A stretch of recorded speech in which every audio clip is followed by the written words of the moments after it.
Yeah, we can start. بداية أود أن أشكر السيد العميد الأستاذ الدكتور خالد الزهر عميد كلية الآداب والعلوم الإنسانية دار المهراس جامعة سيدي بن عبد الله الذي التحق بنا قبل قليل في الموعد دائما. شكرا سيد العميد على دعمكم وتشجيعكم لجميع المبادرات التي تخدم جميع مكونات الكلية، طلبة وأساتذة كذلك تقدم بالشكر الجزيل للسيد رئيس الجامعة الذي بدوره لا يبخل بدعمه وتشجيعه لكل المبادرات التي تستهدف خدمة الطلبة أولا وأخيرا. I will switch to English.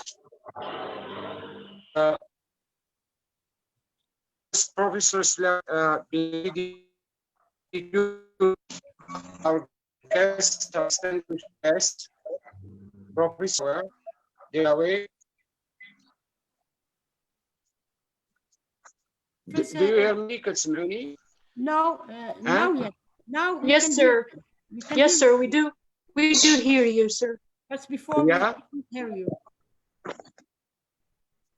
Yeah. Now, okay. So I will switch to English, and I would like Professor Sidi to prepare herself to introduce our distinguished guest speaker today, Jean-Marc Dewaele from University of London, who is Professor of Applied Linguistics and Communication.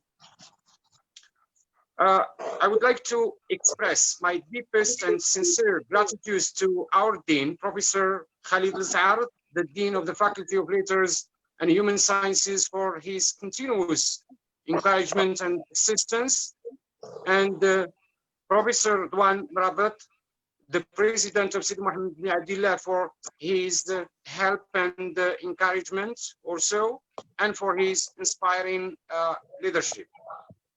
My thanks are extended to Professor Slawi, the coordinator of this master program, Applied Language Studies and Research in Higher Education, and our colleague, friend, Vice Dean, Si Mohamed Mubtasim.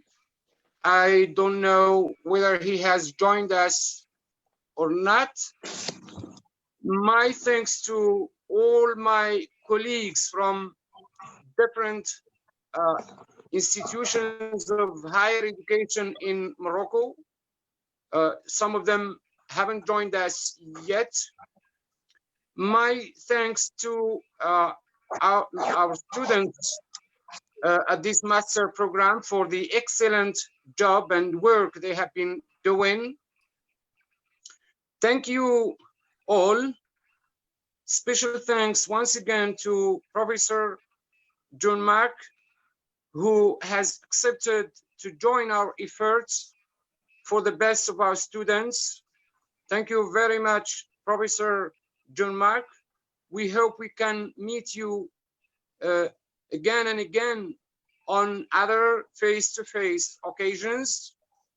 Now I will give the floor to Professor Slawi to introduce our wonderful guest today, who is going to address the issue of characteristics of good language learning and learners. Professor Slawi, the floor is yours. Thank you very much, Professor KARFA. Vous m'excusez, je vais parler en français pour introduire notre conférencier. Professor Slawi, I'm sorry for interruption. Yes. I think we have to give the floor to Professor Khalid Al-Zahar, the Faculty of Letters and Sciences. Yes. To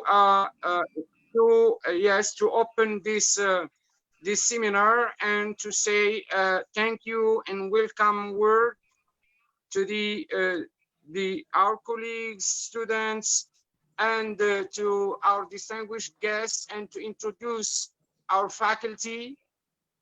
Professor Zahar, you can speak French. I think our guest understands French. Yes, Professor Jen. Yeah. Yeah. Or we can, yes, to my knowledge, Professor Jen speaks French and understands French. Professor Zahar, the floor is yours. Sayyid Al-Amid. Yeah. Professor Jen, no problem with French? No problem at all. S'il vous plaît, Okay. votre micro. سيد العميد المحترم الكلمة لكم. شكرا أستاذ الصديق والعزيز الأستاذ الدكتور Abderrahim القرفة. إذن بسم الله الرحمن الرحيم. Alors tout d'abord, je commencerai par remercier les intervenants, surtout qui ne sont pas de notre faculté, d'avoir accepté la participation pour assister scientifiquement et orienter scientifiquement nos étudiants du master qui nous sont très très chers. Alors je commencerai par remercier bien sûr notre hôte Jean-Marc Dewaele, je crois, je prononce bien le nom. Alors Acceptable. Très bien. Alors qui est un spécialiste de tout ce qui est l'apprentissage des langues étrangères en général, avec tout ce que ça nécessite, le multilinguisme, le plurilinguisme, la psycholinguistique, la sociolinguistique, la sociologie, la pragmatique et tout ça. Donc, on est dans le vif de la communication quand on parle de langue et d'apprendre une langue étrangère. Et je trouve que professeur KARFA a très, très bien choisi son note qui va vraiment enrichir la discussion et enrichir les débats avec les étudiants, bien sûr avec les autres professeurs. Donc, je remercie aussi professeur KARFA d'avoir organisé et de m'avoir invité à ce webinaire ou bien ce séminaire, on l'appelle comme on veut maintenant. Et mes remerciements vont aussi à notre collègue professeur Slaoui, qui ne ménage aucun effort pour aider à assister les étudiants. Et bien sûr, mes remerciements, mes vifs remerciements vont à nos étudiants qui, malgré la crise, continuent à travailler sérieusement, à approfondir leurs connaissances, leur savoir. Alors, c'est cette avidité du savoir qui me fait plaisir, sincèrement. Parce que ce ne sont pas des étudiants qui sont confinés quelque part à ne rien faire, à se dire c'est difficile, comment faire, est-ce que j'ai l'internet, est-ce que je n'ai pas ça. Mais heureusement, ça fait vraiment plaisir de voir que les étudiants, surtout de notre faculté, et surtout des départements des langues, et surtout du département d'anglais, ils ont fait énormément de choses.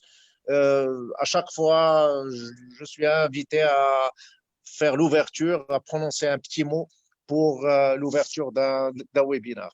Donc, ça veut dire que nos étudiants sont engagés, ils se donnent corps et âme pour apprendre et ça fait plaisir. Et bien sûr que cet après-midi ne fera pas exception et que notre hôte qui nous vient de Londres, enfin qui est à Londres mais qui va participer, il va certainement voir que le niveau des étudiants, que leurs contributions sont à la hauteur et ça ne pourrait que réjouir tous les au niveau administratif, à commencer par Monsieur le Président, bien sûr, il suit de très très près ce qui se passe dans tous les établissements et malheureusement, il ne peut pas être à chaque fois présent. Il voulait l'être aujourd'hui, mais certainement, il a été retenu ailleurs. Donc, moi, je trouve que la thématique, elle m'interpelle aussi parce que je suis aussi professeur de langue et de littérature, donc on fait presque la même chose. Et on sait que maintenant, en Europe, il n'y a plus cette distinction de linguistique qui était avant. Maintenant, on parle de communication. Ben, communiquer, pourquoi apprendre une deuxième langue? Donc, il faudrait avoir d'abord la préparation psychologique, être prêt à l'ouverture, à d'autres cieux, à d'autres horizons. Et c'est ce qui manque aujourd'hui. C'est cette ouverture, malheureusement, malgré la globalisation, malgré la destruction entre parenthèses des frontières, Il y a toujours des frontières à l'intérieur de quelques têtes, mais heureusement, il y a des professeurs dans toutes les universités du monde qui travaillent pour justement illuminer la jeunesse, pour leur donner cette faculté, cette capacité à s'ouvrir sur l'autre, à commencer par la langue. Et pour apprendre, pour comprendre l'autre, ma foi, il faut passer obligatoirement par la communication, par l'apprentissage d'une deuxième, d'une troisième, d'une quatrième langue, pourquoi pas. Donc, je trouve qu'on est très, très bien placé ici au Maroc pour parler des langues. Presque tous les Marocains sont au moins bilingues. Et je n'entrerai pas dans le détail. Est-ce que le marocain, c'est un dialecte? Ce n'est pas un dialecte, c'est une Hochsprache, ça veut dire c'est une langue d'un niveau supérieur. Je ne vais pas entrer dans tous les détails des spécialistes. Et je voulais vous souhaiter beaucoup de succès et surtout à nos étudiants, bon enrichissement et travaillez bien et profitez quand vous avez l'occasion de côtoyer des gens, des professeurs du calibre de notre hôte aujourd'hui, Jean-Marc Dewaele. Donc, encore une fois, merci à tous. Et je vais rester avec vous un petit moment parce que j'aime bien entendre l'anglais. Je comprends un tout petit peu. J'aime bien entendre ça. Et je vous laisse. Merci beaucoup, M. KARFA. Merci, Mme Saoui. Merci à tous. Beaucoup de succès. Shukran, Sidi. Merci, Monsieur le Doyen. Thank you very much, Mr. Professor Khalid Azhar, the Dean of the Faculty of Letters and Human Sciences that we are proud of being in. I would like to thank a number of colleagues that have joined us, Professor Ibn Abderrahim, Professor Baqi Aziz, Professor Karim Abdelghiti, Mr. Our colleague Radwan Miliani, the president of the local branch of the Moroccan Association of Teachers of English, of course, Professor Slawi, Professor Hakim, Professor Naima Trimas from Ibn Zohr University, Professor Aberkan, Professor Saadani, and Professor Sindi. And I think Professor Mubtasim has joined us. Thank you very much, Si Mohamed, for your continuous support and encouragement. And Professor Madani, who has joined us. And of course, I will update the list. Professor Slawi, the floor is yours to introduce our colleague and the wonderful guest today, Professor Jean-Marc Dewaele. Thank you very much, Professor KARFA. Monsieur le doyen de l'université de la faculté des lettres et des sciences humaines, professeur Khalid Azhar, monsieur le vice-doyen de la faculté des lettres et des sciences humaines, monsieur le chef de département des études anglaises, monsieur le chef de la filière des études anglaises, mes chers collègues, chers étudiants, chers doctorants. Je tiens à remercier particulièrement le doyen, monsieur le doyen de la faculté des lettres d'Almhez de nous avoir honorés par sa présence et d'avoir accepté notre invitation pour participer aux activités de ce webinaire organisé par professeur monsieur Abderrahim KARFA à l'attention des étudiants du semestre 2 du Master Applied Language Studies and Research in Higher Education. À propos des issues des Applied Issues in Applied Linguistics. Merci beaucoup aussi, Monsieur le Président et Monsieur le Doyen, pour votre soutien et vos encouragements. Et je voudrais également remercier notre conférencier de l'Université de Londres, professeur Jean-Marc Dewaele, d'avoir accepté de partager son expertise avec nous et nos étudiants. Soyez les bienvenus parmi nous. Je n'oublierai pas de remercier vivement le professeur, monsieur le professeur El-Karfa Abderrahim, d'avoir introduit une série de webinaires en faveur de nos étudiants. Toutes mes félicitations pour l'organisation de cet événement. Enfin, je remercie mes étudiants du Master Applied Language Studies and Research in Higher Education pour leur excellente présentation, leur implication dans les débats et je vous souhaite de profiter pleinement de ce webinaire. Je passe maintenant à la présentation de Monsieur le professeur conférencier Jean-Marc Dewaele. C'est un professeur de la linguistique appliquée et pluralisée à l'université de Birkbeck de Londres. Ses travaux portent sur les différences individuelles au niveau psycholinguistique, pragmatique, sociolinguistique, psycholinguistique et les variables émotionnelles dans l'apprentissage d'une deuxième langue ou plusieurs langues.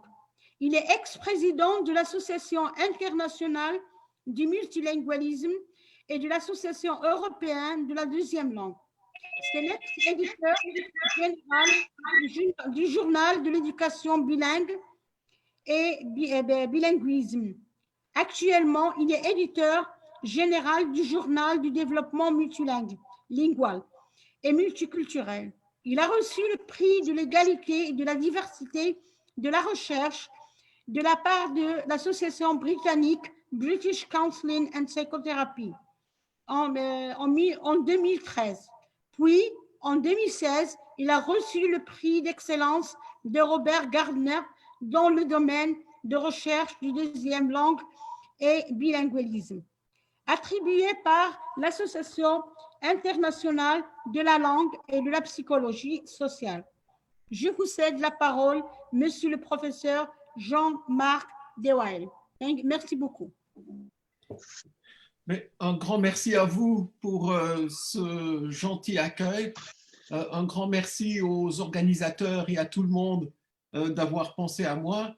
J'étais à Agadir au mois de novembre et de vous entendre parler entre vous me rappelait les parfums de cette nourriture formidable qu'est la cuisine marocaine et les vues magnifiques qu'on a admirées. Donc, c'est un plaisir d'être avec vous, ne fût-ce que virtuellement. I will switch to English and I will present my PowerPoint using my shared screen. So let me try this.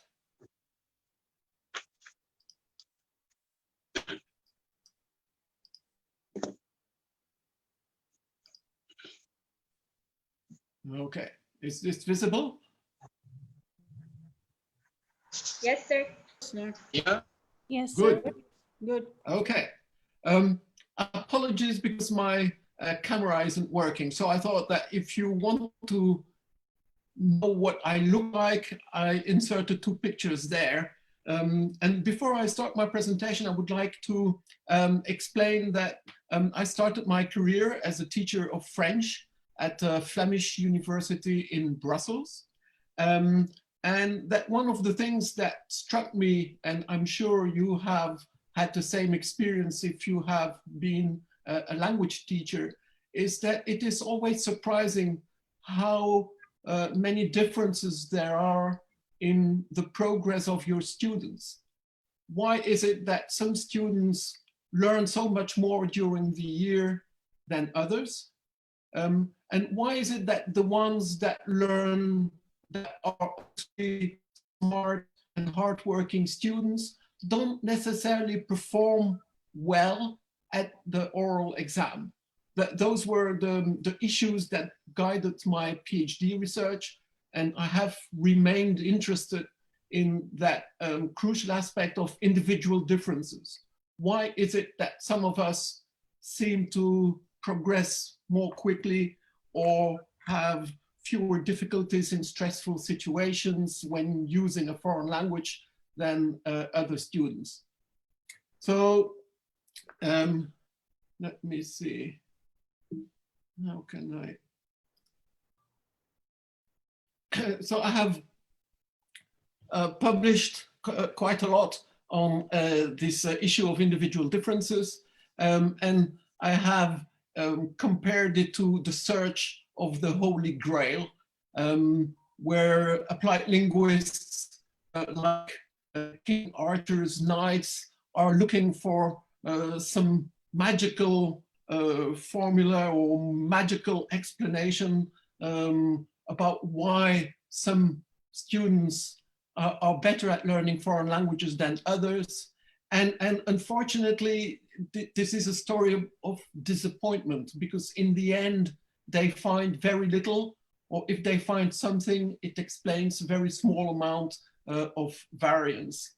It is also pretty hard to do research on individual differences in applied linguistics, because it requires theoretical and methodological knowledge about psychology, educational psychology, social psychology, and different branches of linguistics.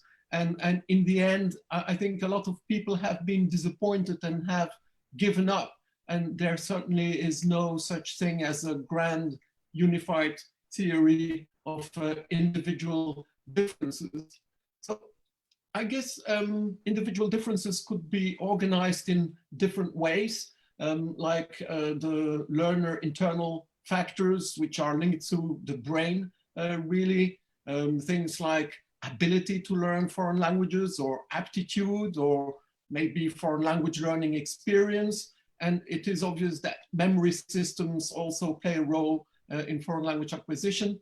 Then there are personality traits, and I've listed there the big 5 dimensions, as well as emotional intelligence, which have all been linked in rather modest ways to foreign language learning. And then I refer to internal factors that interact with unstable external factors, and things like the situation where a foreign language learner may be using the foreign language just fine when they are not stressed. But the moment they get stressed, suddenly some students' performance deteriorates. So it's not because they have suddenly forgotten their foreign language, but it is because they are less stress resistant, and they struggle, and they may struggle with specific tasks. And then there is an interaction between learner internal and stable external variables, and that is really linked to social, historical, political context. As a teacher of French in Flanders, I was not the most popular teacher, because French is very unpopular in Flanders. So motivating students to work hard on their French was harder than the English teacher trying to motivate their students to work hard on their English. And I know that similar situations exist also in Morocco. So the willingness to learn a foreign language is then linked to the relations between the different groups in the country. It's also related to things like international posture. How interested are students in communicating with people outside their own country? And then it's linked to classroom emotions like anxiety and enjoyment. And I will say a little bit more about that later, about language attitudes and attitudes towards the target language group. And then obviously things like motivation. And I will again say a little bit more about this later. And then a famous variable is age of onset of acquisition. So are younger learners better learners? And in fact, I won't go further into, but the answer seems to be not in an instructed context, in the sense that recent research suggests that students who start as teenagers typically do better after a while than those who started in primary with foreign language. Other variables include residency in the target language country and use and contact with the target language. And then obviously there is the pedagogical context. How good is your teacher? How good is the method or the course book you use? And then a lot depends also on the learner's language repertoire. So the more languages they have in their repertoire, typically the better they do in learning new languages. Then I have also always been very interested in epistemological and methodological issues. So how do we do research? What kind of epistemology do we choose? And there are basically two options. You can either go for an etic approach, which is typically more quantitative, which relies on stable concepts from social sciences, which is excellent because it allows replication. So it is the researcher's perspective on something.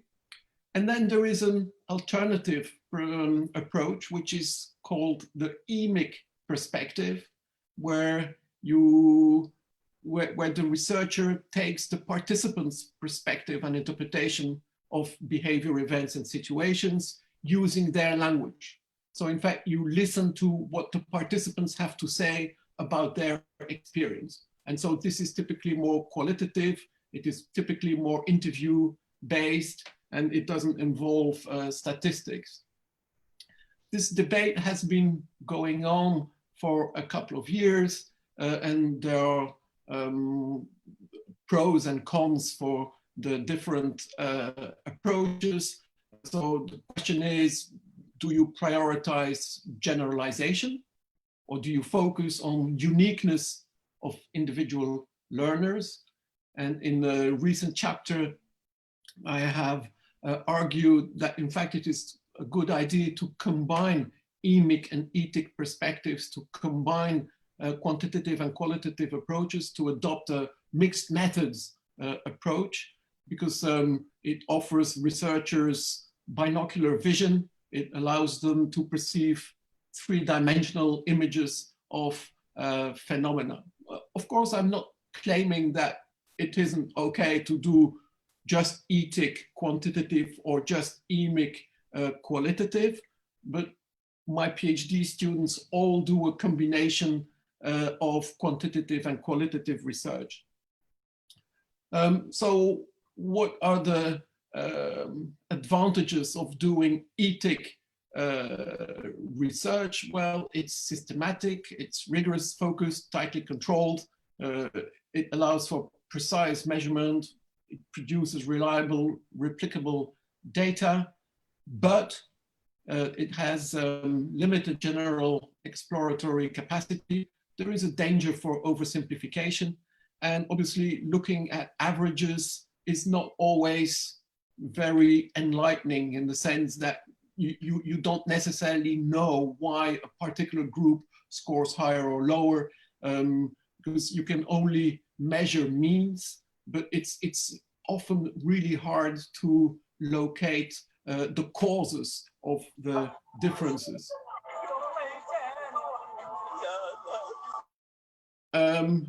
Then what are the advantages of emic perspectives? Well, it pays a tribute to Pavlenko and Lantol's work, where they claim that learners are not just bunches of variables, that they have intentions, agency, affect, histories, and that these need to be taken into account by the researchers. Those who defend an emic perspective also point out that the context is crucial, that categories are never static, that phenomena are typically dynamic. People change over time. They even change between the start and the end of your class. They obviously change over years, so that has to be taken into account. And adopting an emic approach allows more interpretations and also allows longitudinal examination of dynamic phenomena. Now, the difficulty with individual differences approaches is that there is a potentially infinite number of individual differences. And very often I have to discourage students of mine, bachelor students or master students or even PhD students, who want to include everything just to be on the safe side. And then I tell them, well, including everything will in fact result in chaos. So it's better to focus on just a few things and try and do it well. Gardner and McIntyre said in '92 that yes, there are probably as many factors that might account for individual differences as there are individuals. But still we have to stick to probably no more than a handful of independent variables in order to avoid chaos. and in order to be able to carry out valid statistical analysis. So there was also a big debate in second language acquisition research in the 1990s, mostly on the role of psychological and social causes of individual differences in second language acquisition, especially where personality dimensions were seen as possible predictors of success in second language learning or production. Personality is linked to the brain, to neurobiology, as well as social factors, which results in a unique behavior for every individual. And I have done some research recently on the effect of multilingualism on personality with a PhD student from the University of Luxembourg, Eloise Botes. And what we found was that people who had more languages scored higher on the personality trait of flexibility, social initiative, and open-mindedness. So it meant that the fact that they had more languages seemed to have shaped their personality in a positive way. So I thought to include maybe something on the origins of personality. I don't know how familiar you are with personality psychology. So the general view is that personality is shaped by both nature and nurture, but psychologists are in fact more interested in the role of nature than in the role of nurture. Personality is generally organized in big 5 dimensions, which you see there at the top, and then a number of specific traits that are related to the big 5 dimensions just underneath. And one of these dimensions is emotional intelligence, and this is a particularly interesting dimension for foreign language learning, and I'm doing a lot of work on that. Also, I'm very much interested in communicative and foreign language anxiety, which is also linked to neuroticism and anxiety. So this is a typical personality profile. You score somewhere, you could, so the person here would be an introvert who scores high on neuroticism, is medium level, agreeable and conscientious, and scores pretty high on openness to experience. So it makes kind of sense that your personality profile would be linked to your success as a second language learner. However, the research on this only shows very modest, limited effects, typically 2% of variance. So really very little. And one dimension that has attracted a lot of attention in particular is extraversion. And in earlier research, I found that the extroverts are not necessarily better learners, but they tend to be more fluent, especially in oral exams, especially in stressful situations, because producing a second language puts a lot of pressure on short-term memory and working memory. And introverts have lower amounts of short-term memory and working memory. It means that they get stressed out quite quickly, and then they run out of cognitive resources and of memory resources. So that might explain the difference in performance, in oral performance between extroverts and introverts. Then there is the type of processing, the difference between first and second language processing. In the second language, it is much less automatic. There is more conscious intervention, more monitoring. In the second language, you rely much more on your declarative knowledge, less on your implicit knowledge.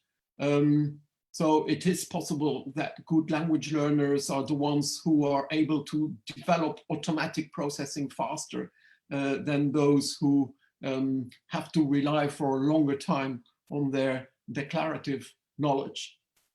Obviously, another crucial aspect is motivation. And I refer here to Robert Garner's socio-educational model, and I added a little picture of me with him 2 years ago in Canada.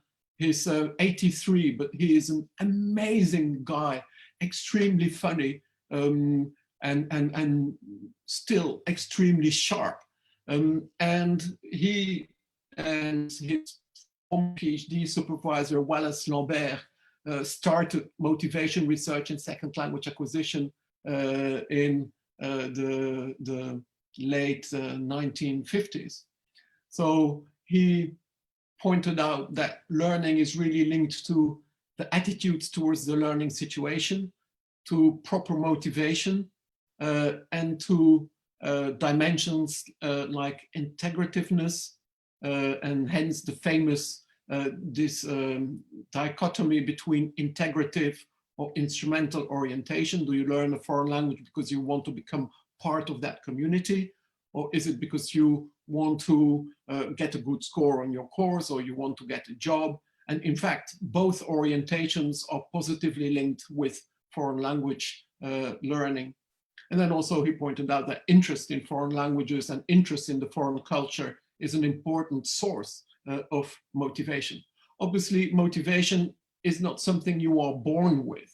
It is something that changes over time, and hence it is linked to a number of factors that cannot necessarily be controlled.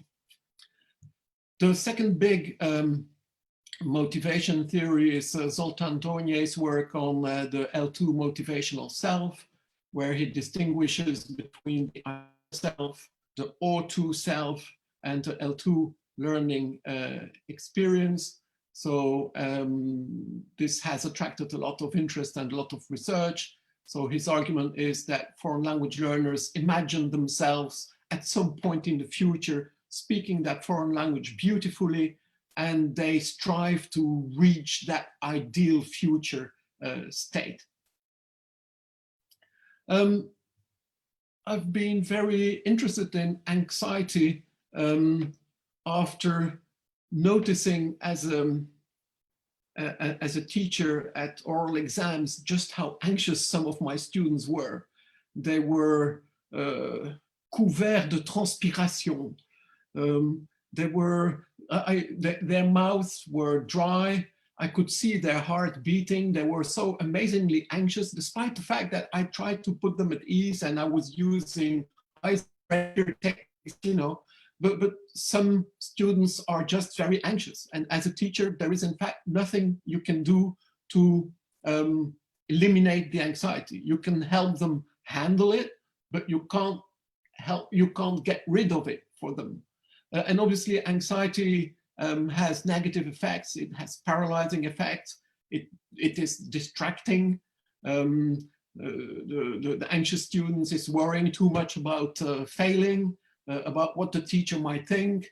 And as a result, it makes cognitive performance less efficient. It inhibits verbal reasoning.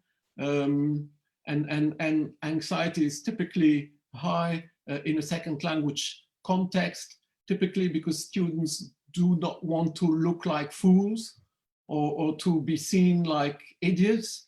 And it takes a while before a teacher can convince them that if they make mistakes in their foreign language, they will not be judged like fools, that it is normal to make errors if you learn a foreign language. There have been a number of meta-analyses in the field recently on the effect of foreign language anxiety on performance. I wonder whether you know, in fact, what a meta-analysis is. I should probably explain this. A meta-analysis is a study that kind of condenses existing work on some relationship, in this case, foreign language anxiety and performance in the foreign language. And it tries to measure the average correlation scores for these different studies. And so I've just participated in one with Eloise Botes, where we looked at 99 studies on anxiety and L2 performance. It included a total of 14,128 learners.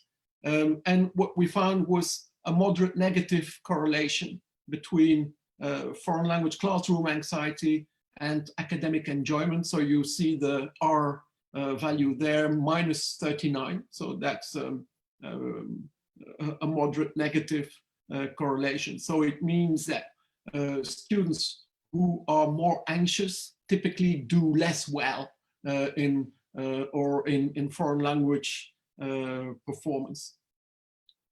I think that was the topic of my talk back in Agadir in November, on the fact that second language acquisition researchers have focused too much on negative emotions, and that it was time to include more positive ones. That happened really with the arrival of positive psychology in 2012, a paper by Peter McIntyre and Tammy Gregerson, where there has been a call for a more holistic approach to emotions in second language learning, and that we shouldn't be too obsessed about what is wrong, and that we should focus more on what learners do right, and not just focus on anxiety, but also look at positive emotions, and hence a more holistic approach. This is research I did with Peter McIntyre, who is on the right there on the picture at the AAAL conference. We published a paper on foreign language enjoyment in 2014. The scale included items on positive emotions towards the learning experience, towards peers, the teacher. And we defined foreign language enjoyment as a complex emotion capturing interacting dimensions of challenge, perceived ability that reflect a human drive for success. So enjoyment occurs when people not only meet their needs, but exceed them to accomplish something new or even unexpected. So it is more and deeper than just pleasure. And I think this is important, because to enjoy your students, you have to present something that is challenging enough for them. If it is too easy, they will get bored. If it is too hard, they will give up. So it's hard to be a good teacher, because you need to find just the right level of challenge for your students so that they feel elated when they understand or they can do something, and that gives them profound enjoyment, and that enjoyment can in fact feed into their motivation. So what are the sources of enjoyment? We've done a lot of research on this. It's linked to age, in the sense that older learners seem to experience more enjoyment than younger ones. Female learners reported higher levels of enjoyment, people with higher levels of education and multilingualism. Also, beginners typically report lower levels of enjoyment than more advanced learners. And also, the more proficient they get, the more enjoyment they report. And I think that this would probably apply to other things outside of language learning, like, I don't know, playing the piano, that the more advanced you become in playing the piano, the more joy you experience while doing it. We also discovered that people with high levels of emotional intelligence reported more enjoyment. And crucially, we found that what the teacher does in the classroom is the strongest predictor of learner enjoyment. So a good teacher can really boost the learner's enjoyment. There was also a psychological factor, namely cultural empathy and social initiative, and other things like having done well on a test, or having a positive attitude towards a foreign language, or feeling that you are among the strongest students in the class. All that was linked to more enjoyments. And crucially, also having a positive attitude towards the foreign language. So making the foreign language interesting, highlighting the cultural richness of the language and the culture that it represents is really important. And then there are local sources. So sometimes students don't enjoy a topic in the class, and at that point their enjoyment drops, or they get tired or bored and their enjoyment drops, or they get annoyed because some peers are not participating in the class and the enjoyment drops. And I guess, again, if you've been language teachers for a long time, you remember that sometimes everything goes really smoothly, and then suddenly one student sabotages the class, and poof, it's the end of a state of flow. And suddenly, as a teacher, you struggle to repair the damage done to the class. So enjoyment matters because it is linked to better performance. So we are still working there on a meta-analysis between linking foreign language enjoyment and achievement. And we found a moderate positive correlation of 0.36. So it means that students who enjoyed their classes more were in fact doing better on exams. Other factors are things like aptitude linked to memory and implicit learning processes. Can be aptitude for learning phonetics or pragmatics. Also, musical ability seems to be a predictor for performance in phonology. And the quality of experience seems to matter in SLA, explaining about a third of variance in different contexts. Aptitude seems to be a relatively stable trait. And it seems that some second language learners are more talented, which means they can process the input in a second language more efficiently, more effectively, and it seems that they benefit from it. It seems to be genetic. It can be linked to higher linguistic skills in the first language. And there's been some interesting work on neuroimaging to try and see whether aptitude can actually be located specifically in the brain. Now, if you're interested in aptitude, I would strongly recommend the LAMA test by Paul Miara. It has 4 different components dealing with sound and recognizing and distinguishing different sounds. It deals with vocabulary as well as grammar. And the idea is that if you get 70% accuracy in a component, you're assumed to have mastered that aspect for second language acquisition. There's been interesting research also on the association between aptitude and grammar acquisition. And again, they report medium effect sizes, where aptitude seems to be more linked to grammar learning than phonetic coding ability or memory. That high school students seem to draw more aptitude than university students. Also, that explicit instruction is more linked to aptitude than implicit instruction, and that younger learners seem to be more reliant on aptitude than older learners. So there is a lot of variation, clearly. You may have done the MLAT yourselves. My daughter Livia did it as part of her entrance exam to Oxford.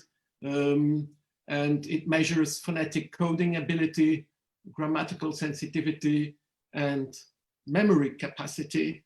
It's a standard test, and Lourdes Ortega calculated that it explains between 16 and 36% of variance in proficiency levels and final course grades, and that hence it has some predictive value in seeing how well students perform in their second language classes.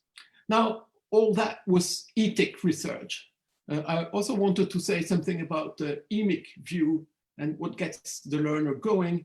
And that's the interesting thing, really, because your interest in a foreign language can be triggered unexpectedly. It could be a song, it could be a poem, It could be you falling in love with the speaker of that language, and suddenly it becomes crucial for you to master that language. And without a trigger, you might have continued muddling on at a slow pace. And I would strongly recommend this book by Pascal Mercier. He's a Swiss professor. The English translation is, I think the original is in German. The English translation is Night Train to Lisbon. And it's the story of Mundus Gregorius, a Swiss-German teacher of Latin, Ancient Greek, and Hebrew, who's not interested in modern languages. He loves Latin because Latin doesn't make you say something. And his ex-wife, Florence, was a fluent speaker of Spanish, but when he heard her speak Spanish, he had to close the door. So he absolutely hated modern languages. But then on the start of the book, on his way to school, he encounters a mysterious woman who's about to jump off a bridge in the river, and he starts a conversation with her in French, asks her what her first language is, and she answers Portuguese. And it's like the magical formula, the trigger. He loves that Portuguese word so much that he gets really interested in her, and he tells her, you know, why don't you join me? I'm going to teach my ancient Greek class, and you can sit in the back of my classroom and you won't get wet in the rain. And that's what happens.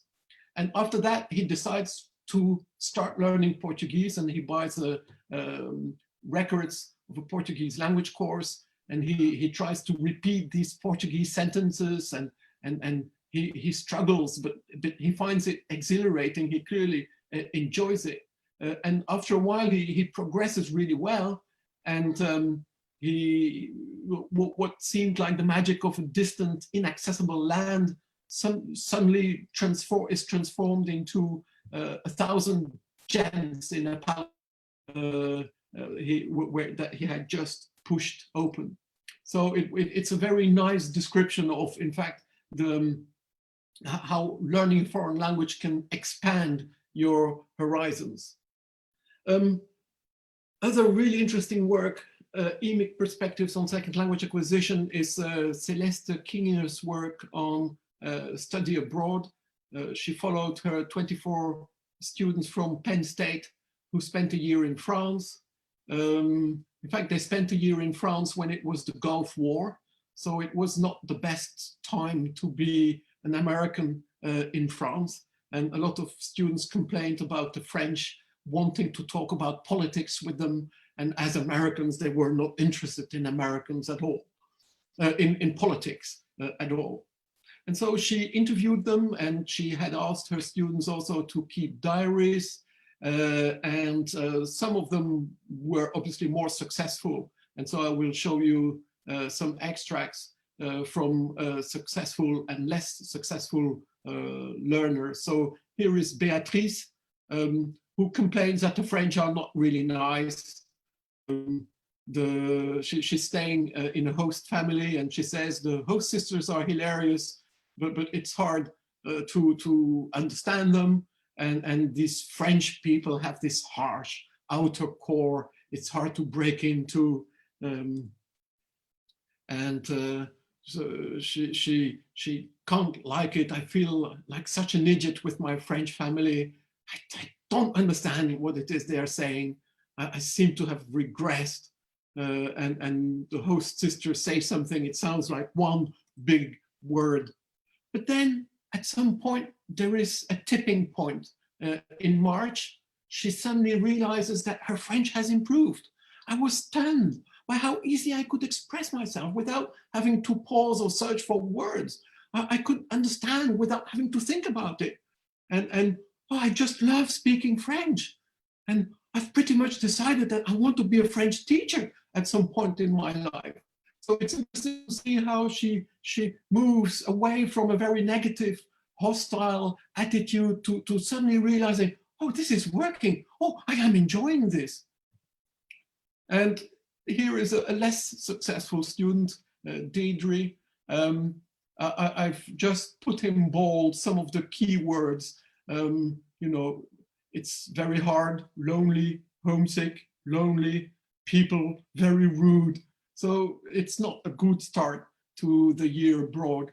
And then when she's interviewed, she says, oh, when I'm done with my classes, I just email with my friends back home in America. I do instant messenger. I'll go home at 8. So she avoids all social interactions with speakers of French. And at the end of her stay, she's totally fed up with French. And she says, you know, I shouldn't do all the hacking to try to sound French. I'm American. So I find myself using as few words as possible to avoid being detected as a foreigner. I say, could I please have a pen, puis-je, stylo, and I point. I'm not really interested in taking any more classes. So the end of the year abroad was in fact the decision to completely stop with French. So this was an unhappy ending. So what Emic perspectives reveal is that success in foreign language learning is really unpredictable. That maybe you have aptitude and talent, but that somehow things can go wrong, or that you are put off, or that something happens to you using that French language that scares you forever from that language. So there is an element of chance. There is obviously also the importance of personality traits, namely the ability of not being overwhelmed by homesickness, to have sufficient cultural empathy, to dare to take some risks, to be, I think you need to be an optimist to be a language learner. And I think that you also need to be an optimist to be a language teacher. You have to believe that your students will pick something up from what you tell them. It's obviously linked also to the social educational context and to the global socio-political context, and being an American in France at the time of the Gulf War was obviously difficult. So to conclude, what are the characteristics of the good language learner? I think that everybody has the potential to be a good language learner. I think that is really crucial. So if a student, I remember students telling me, oh, you know, I have no talent for foreign language learning. I told them, well, I don't believe you. I think that you may think that, but I don't necessarily believe you. I think that everybody has the potential to master a foreign language. It's not linked to personality traits. Just like millionaires do not have specific personality traits. You could be a highly introverted or a highly extroverted millionaire. I think the same is true for language learners. Also, there is no specific socio-biographical variable that predicts whether you will be successful or not. Of course, having aptitude, musical ability, and a good memory helps. But then there are a lot of fleeting variables like motivation and enjoyment. It depends on the teacher. So one year you may have a motivating teacher and your motivation will be high. Another year your teacher might not be that good, and you might struggle with your learning. It obviously helps to have positive attitudes towards the target language culture. I think it is crucial for language teachers to create a positive emotional classroom environment that helps students deal with their anxiety. And it is crucial also for the learners to have a good relationship and a good, strong group solidarity with their peers. Okay, that's it. Here are some references. So I'd be happy to answer your questions.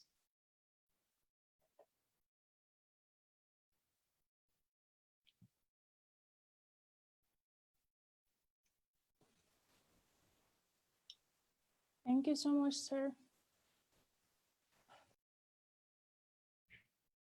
I would be happy also to share the PowerPoint. So if you email me, I can send you my PowerPoint. Okay.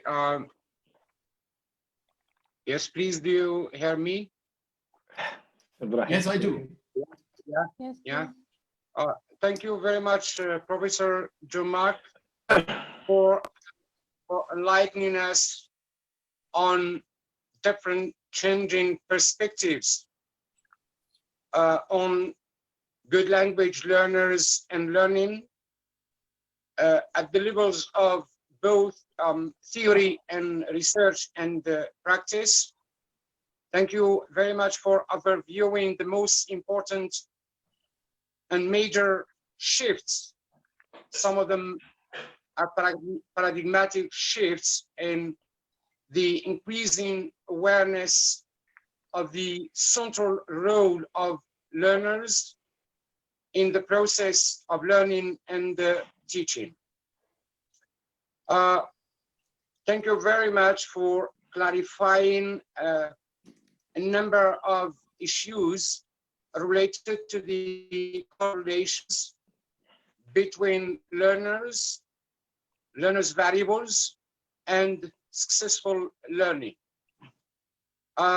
Professor Jean-Marc has overviewed a number of theories that have shaped our understanding of good language learners and successful learning, and has flagged that, and this is very important, that those variables, although usually studied and dealt with in isolation from each other, sometimes for pedagogical purposes and reasons, but they are not so. They are those variables, learners' variables, environmental and socio-cultural variables, together unpredictably to shape and determine the successful experiences that learners go through in their learning. Another important point that Professor Jean-Marc referred to is that although learners may have some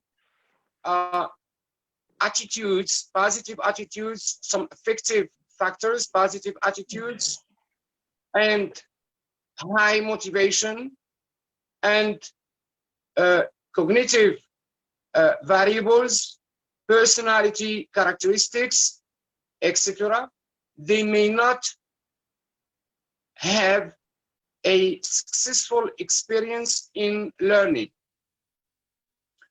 And from readings, an important article published recently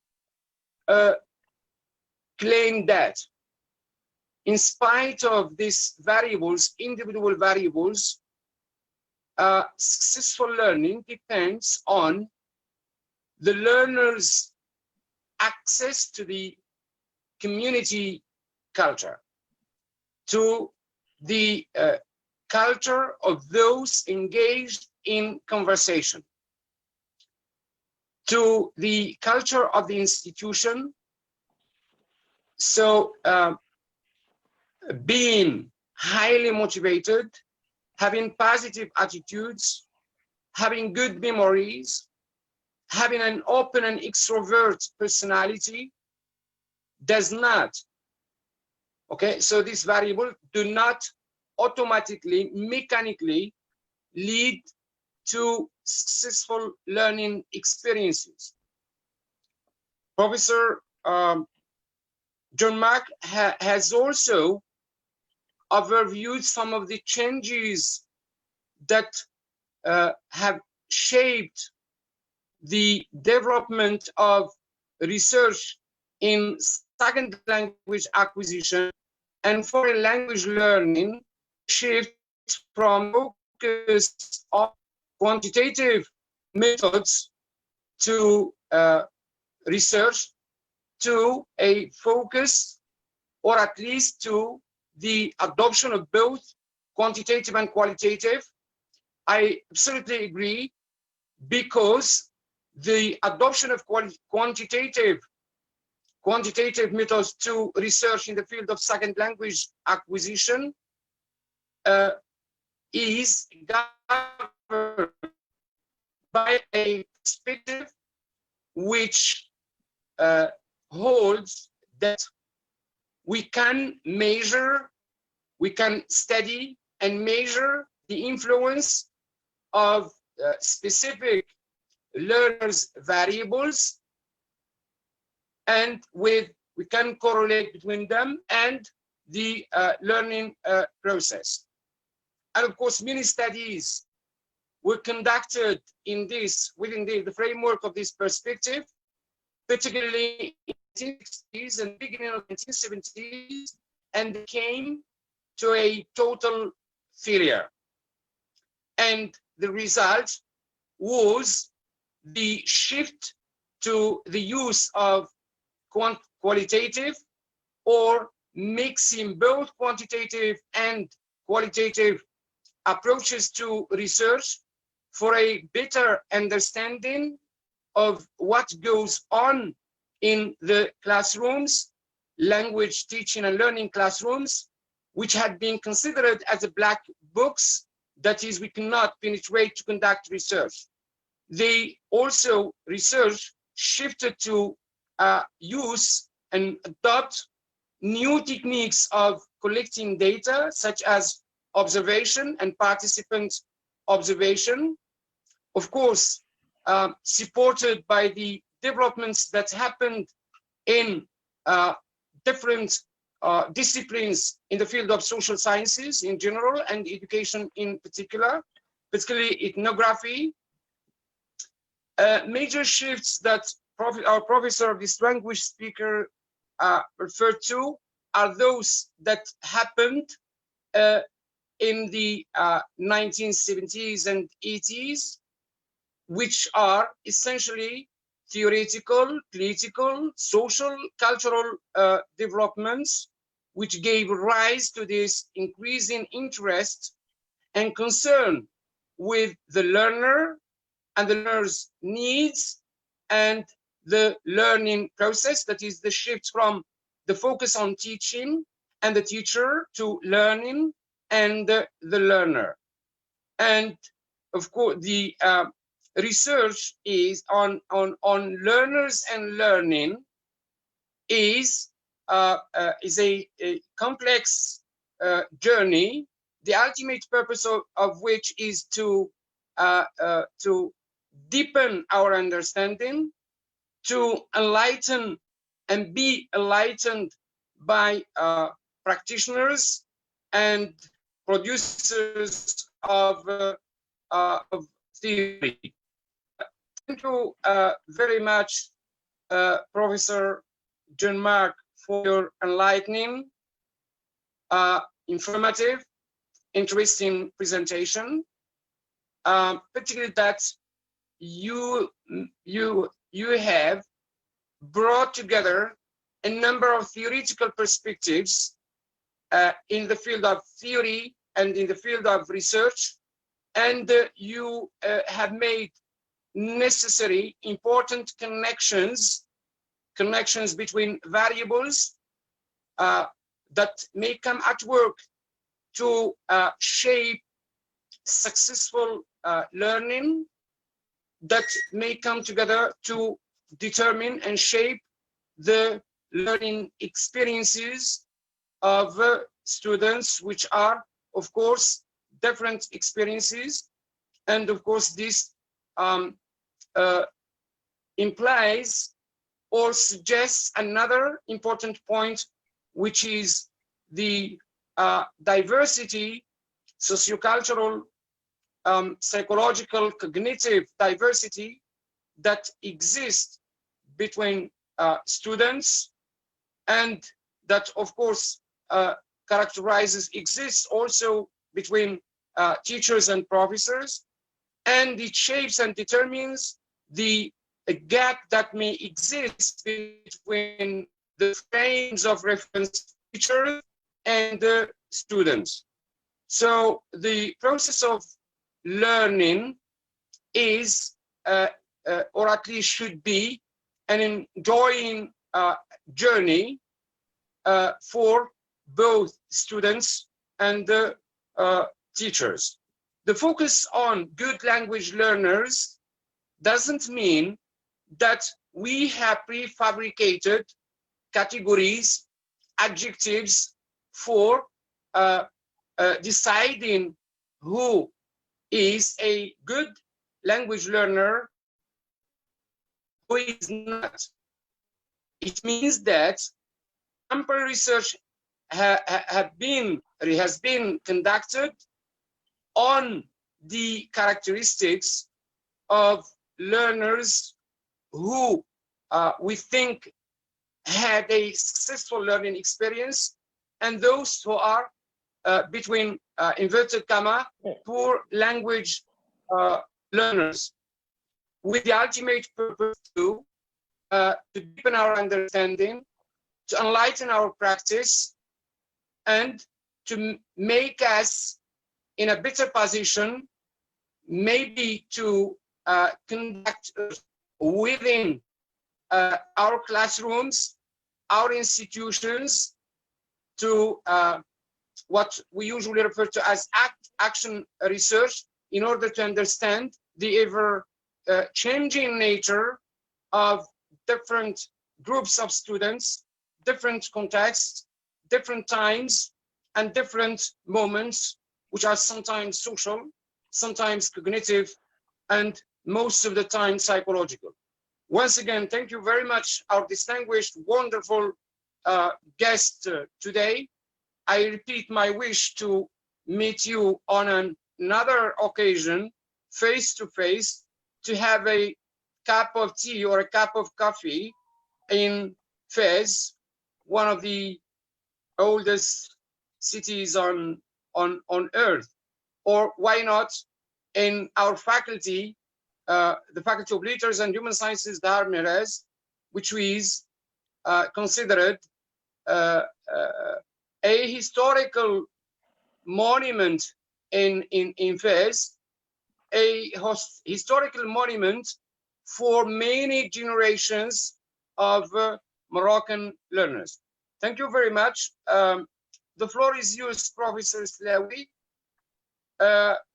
So you can decide whether we listen to our students in 15 minutes, then we open the debate and discussion for our students and our colleagues to enrich this virtual meeting, to exchange experiences and ideas. Thank you very much. Excuse me, I would like to thank some professors who have joined us. Professor Jami, Professor Kurrum Fatim Zara, our Professor Adiba Bousfiha, Professor Yusuf Boutar from Casablanca, and my friend, colleague, Professor Taib Gordu. I will update the list, of course. I will try to. Thank you very much. The floor is yours, Professor Slawi. Okay, thank you very much, Professor KARFA. I go for the idea of giving the floor to the students to give their presentations, and then we can have a general discussion of the guest speaker's paper and also the students' presentations. Okay, this is my suggestion, and of course, yeah. So he's going to present now, Iman. Can I just point out that in 20 minutes I will have to leave because I have a PhD seminar. Oh yeah, oh sorry. Okay, we can have the discussion of your presentation first. I'm sorry, Professor. Yeah, so we open the floor for the discussion of our guest speaker, the lecture, and then we can postpone the presentation later. Okay. Thank you. Any questions for our speaker, Jane? Yes, please. I have a question. Yes, Okay, yes, so first, on behalf of my classmates, I would really like to thank Professor KARFA for this very beneficial webinar series. My heartfelt thanks to Professor Jean-Marc, whom I'm really honored to meet and benefit from his great expertise and eye-opening presentation.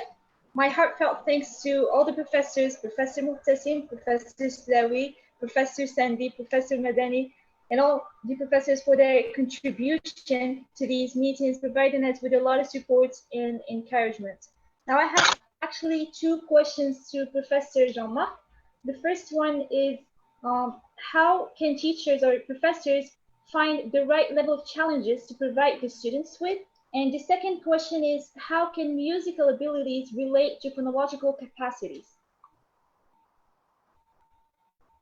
I think Thank you. to answer the first question, I would say that it is a hard one, because a good teacher can feel whether the students are able to do what is asked of them, and they can feel whether maybe they are asking too much or too little.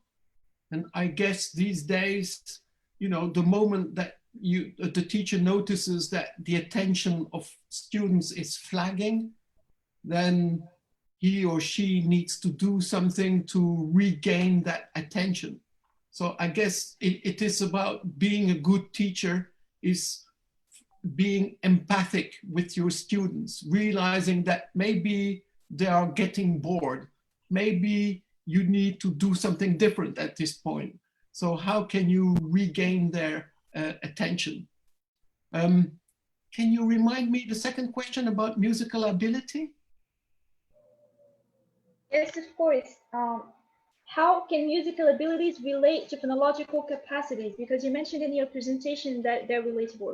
They can be related, I mean. That's right. Yeah. No, it's research showing that people who have musical ability are better able to catch subtle sound differences in the foreign language. So it gives them an advantage also to acquire stress and rhythm and pitch. So if you have no musical ability, maybe you're more likely to struggle with these aspects. Okay. Okay, thank you very much, Professor. Yes, any other Hello? questions? Yes. Hello, can you hear me?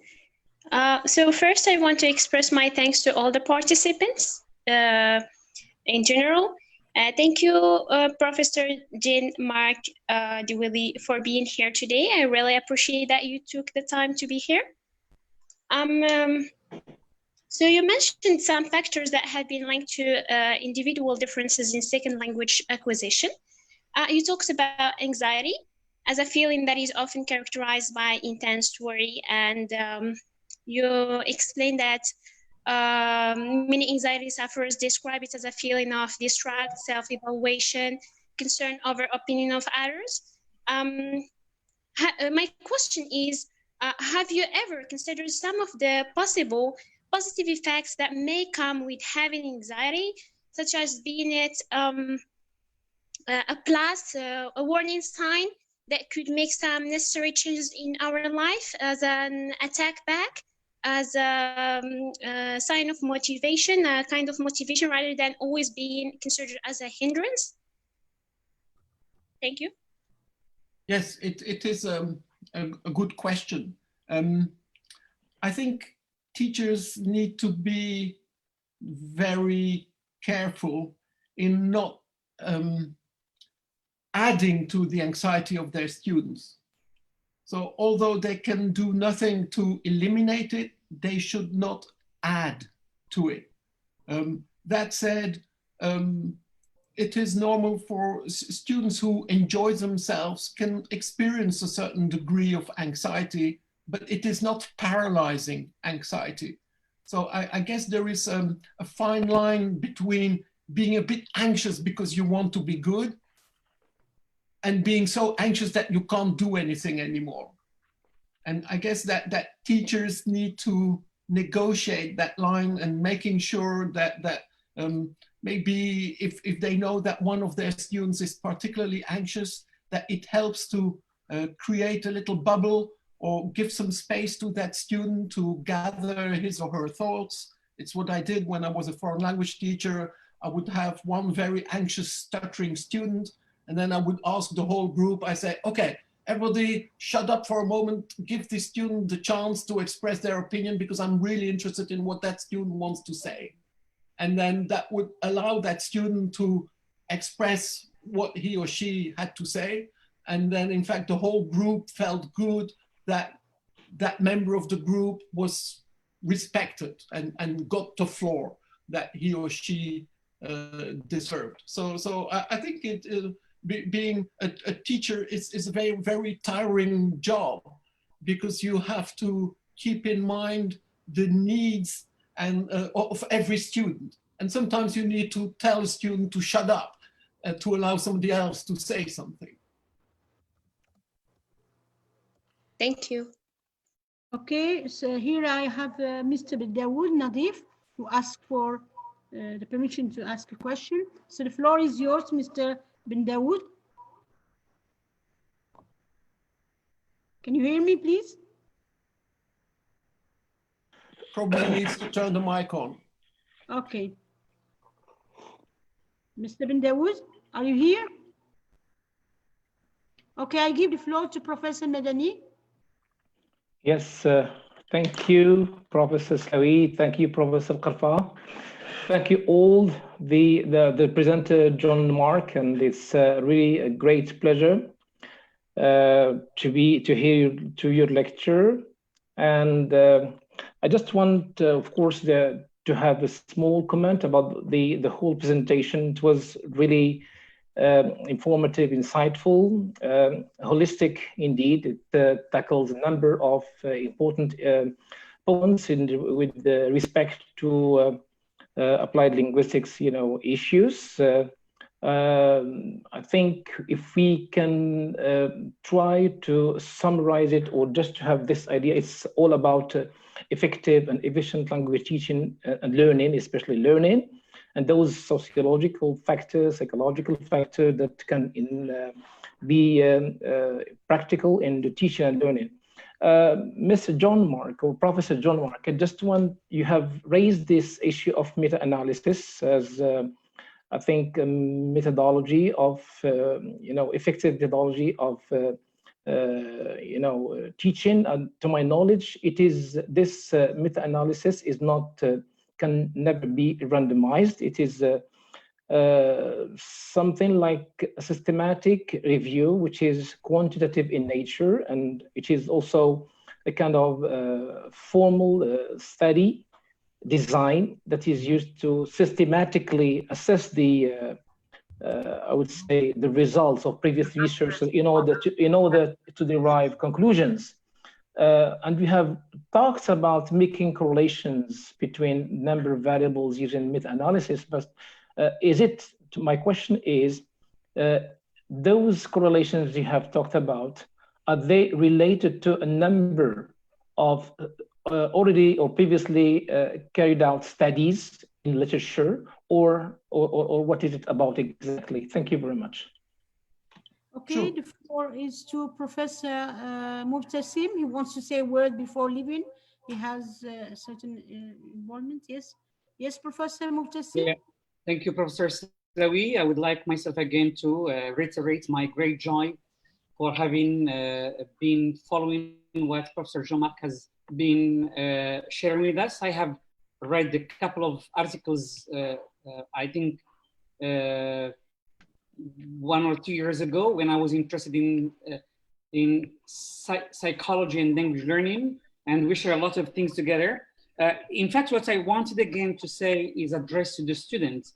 What I wanted them to do at this level, this is a great moment of sharing, but also a great moment again of opening big windows for them again on research. There are a number of topics that again, they have again to take benefit from based on today's lecture, basically, but also on the previous ones. Yeah, there are a lot of things again that I would like again to reiterate. I'm a strong believer of neuroplasticity. I'm a strong believer in that.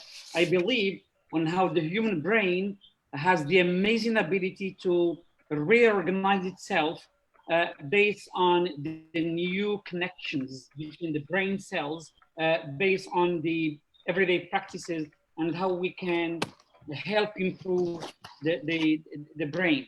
Also, I agree with you, it's not a matter of quantity, it is a matter of mindfulness. It's not a mind which is full, but it is mindfulness. It is a mindfulness where motivation, attitudes, anxiety, and joy are regulated.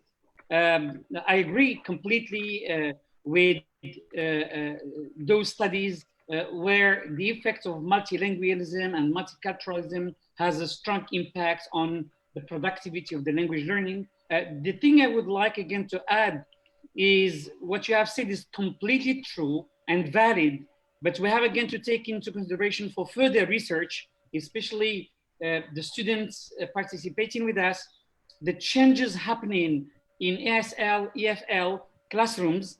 And I like the word learner because again, nowadays we are much more talking about the learning environment, and you have talked about that. Then I would like them to add to what you have said, all the changes happening because of the crisis in general, because of the changes happening in our learners, be them on campus or online, because of the generation profiles. Because again, we are talking about an ideal learning classroom, but again, we have learners there belonging to different generations. Then again, the generation profiles should also be taken into consideration. The strategies themselves adopted by the learners. And I like the idea you ended up with, Professor Jean-Marc, when you said, in fact, we cannot talk about an ideal good language learner. Each one is having his own strategies, and each one is adopting those strategies relative to the skills. They are adopting those strategies for be them speaking, writing, reading, etc. Then thank you again. Thank you for responding already to my email. The door is open again to you at the faculty level, at the research lab. Then thank you again, and congratulations for this moment of sharing. Thank you. Thank you very much. Okay, the floor is yours, Mr. Ben Dawood. Yes, hello, dear Professor Slawi. Yes. Do you hear me now? Yes, we can hear. Yes. Yes. Yes, I'd like to thank you very much for organizing this moment, this webinar, which is really on the characteristics of good language learners.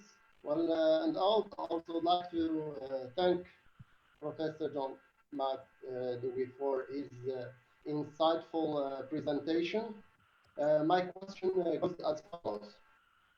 How can researchers conducting research on good language learning or good language learners characteristics identify good language learners before they embark on their research? What are the traits of good language learners first? And second, what are the most effective research tools and methodological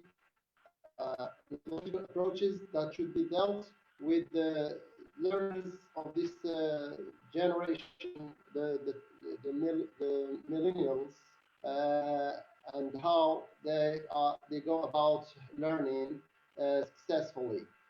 Thank you very much, Professor Sidi, for giving me the floor, and thank you very much all our participants and presenters in this webinar. Thanks to Professor KARFA for inviting me to this webinar as well, and wish you a successful event. Thank you very much. Mr. Professor Jean-Marc. Professor Slawi, Professor Naima Trimas from Ibn Zohar University wants to.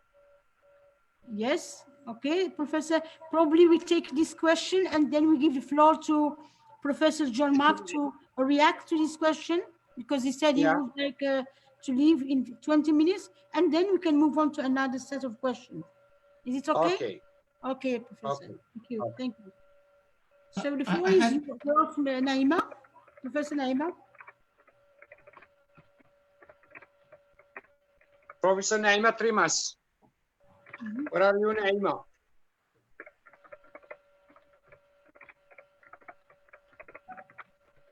Yeah. Professor, please, we cannot hear you. Yes, we cannot hear you, Professor. The host should activate the mic, please. Yes, she's activating her mic, but I guess there's some technical problem. Okay, Mr. Amiri probably can intervene if probably. No, the mic is activated. Yes. Yeah. Is Professor Naima here? Yes, she's here. Yeah. So can you please try?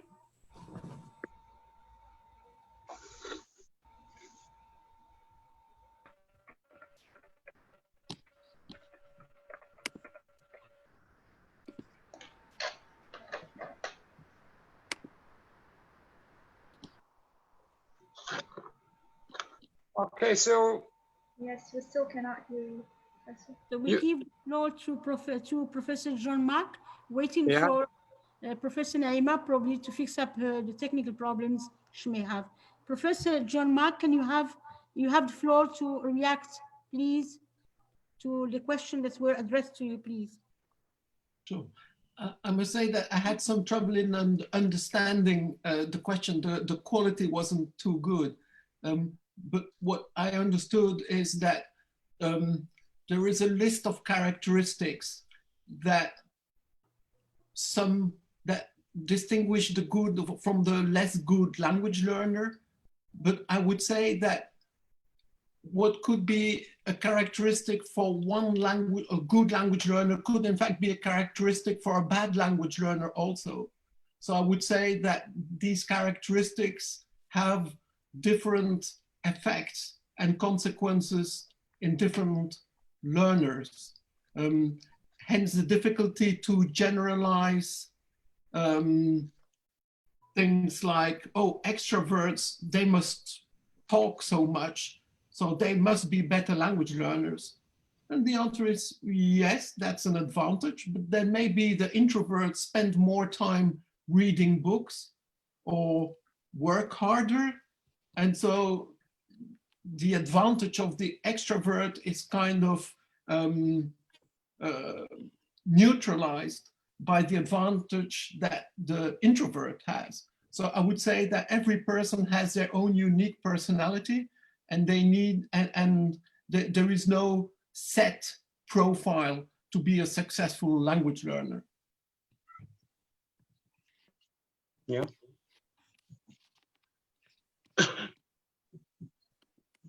Yes, Jean-Marc, the answer about the meta-analysis, please, if you can share our knowledge about that topic. So the idea of the meta-analysis, as you said, is that it is a kind of a summing up of research. So we looked at a lot of studies and a lot of correlations, and we condensed it. And in fact, our findings were pretty close to another meta-analysis that used a different method and covered a larger range of studies than ours. And they found the same correlation of minus 35 or 36 between anxiety and performance. So it means that you know that correlation is not causation. However, if you find that 60 studies find on average the same correlations, then this is no coincidence. This is a consistent trend. And that's why meta-analysis is really useful in the field. Yes, thank you very much. Can you hear me now, Professor KARFA? Yes, we can. The floor is yours, Professor Naima, and welcome. Thank you very much for joining us. Thank you indeed, Professor KARFA and faculty members from Sidi Mohamed University for organizing and hosting this event. I would like also to thank Jean-Marc for this very interesting presentation. It's really nice to listen to you again after we met in Agadir. So I have a question in terms of research methodology concerning asking students about, or learners, about their perspectives when it comes to learning a language, especially when it comes to their enjoyment and emotional states. Most students or most learners at the beginning, as you said, and proficiency level here is a very important factor. So as you said, it's so most learners might experience difficulty at the beginning And then they start enjoying the language when they feel that they are more successful and they see the results of their efforts. So in terms of methodology, I think that if we focus on beginners or learners who are at lower levels of proficiency, we're always going to end up having a negative correlation or a kind of negative attitude towards the language. But if we wait until an advanced state or stage in their development, then we can expect more positive results. What do you think, Jean-Marc? Thank you, Naima. It's a pleasure to see you again. I remember the nice meals we had together with colleagues in Agadir. I would say that we need research at all levels. We need to research beginners, intermediate learners, advanced learners.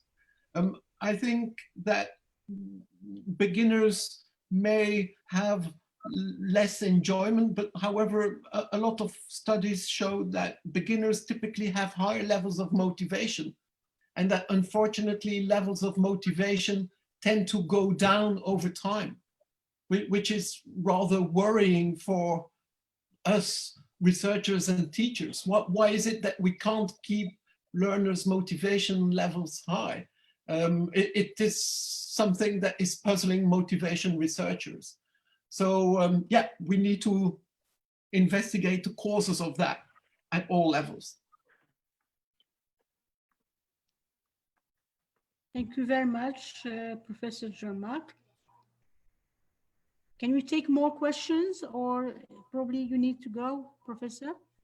Yeah. Can you take more questions? I have 5 more minutes. Okay, so we can take up more questions. Mr. Aziz? Mr. Aziz. Yes.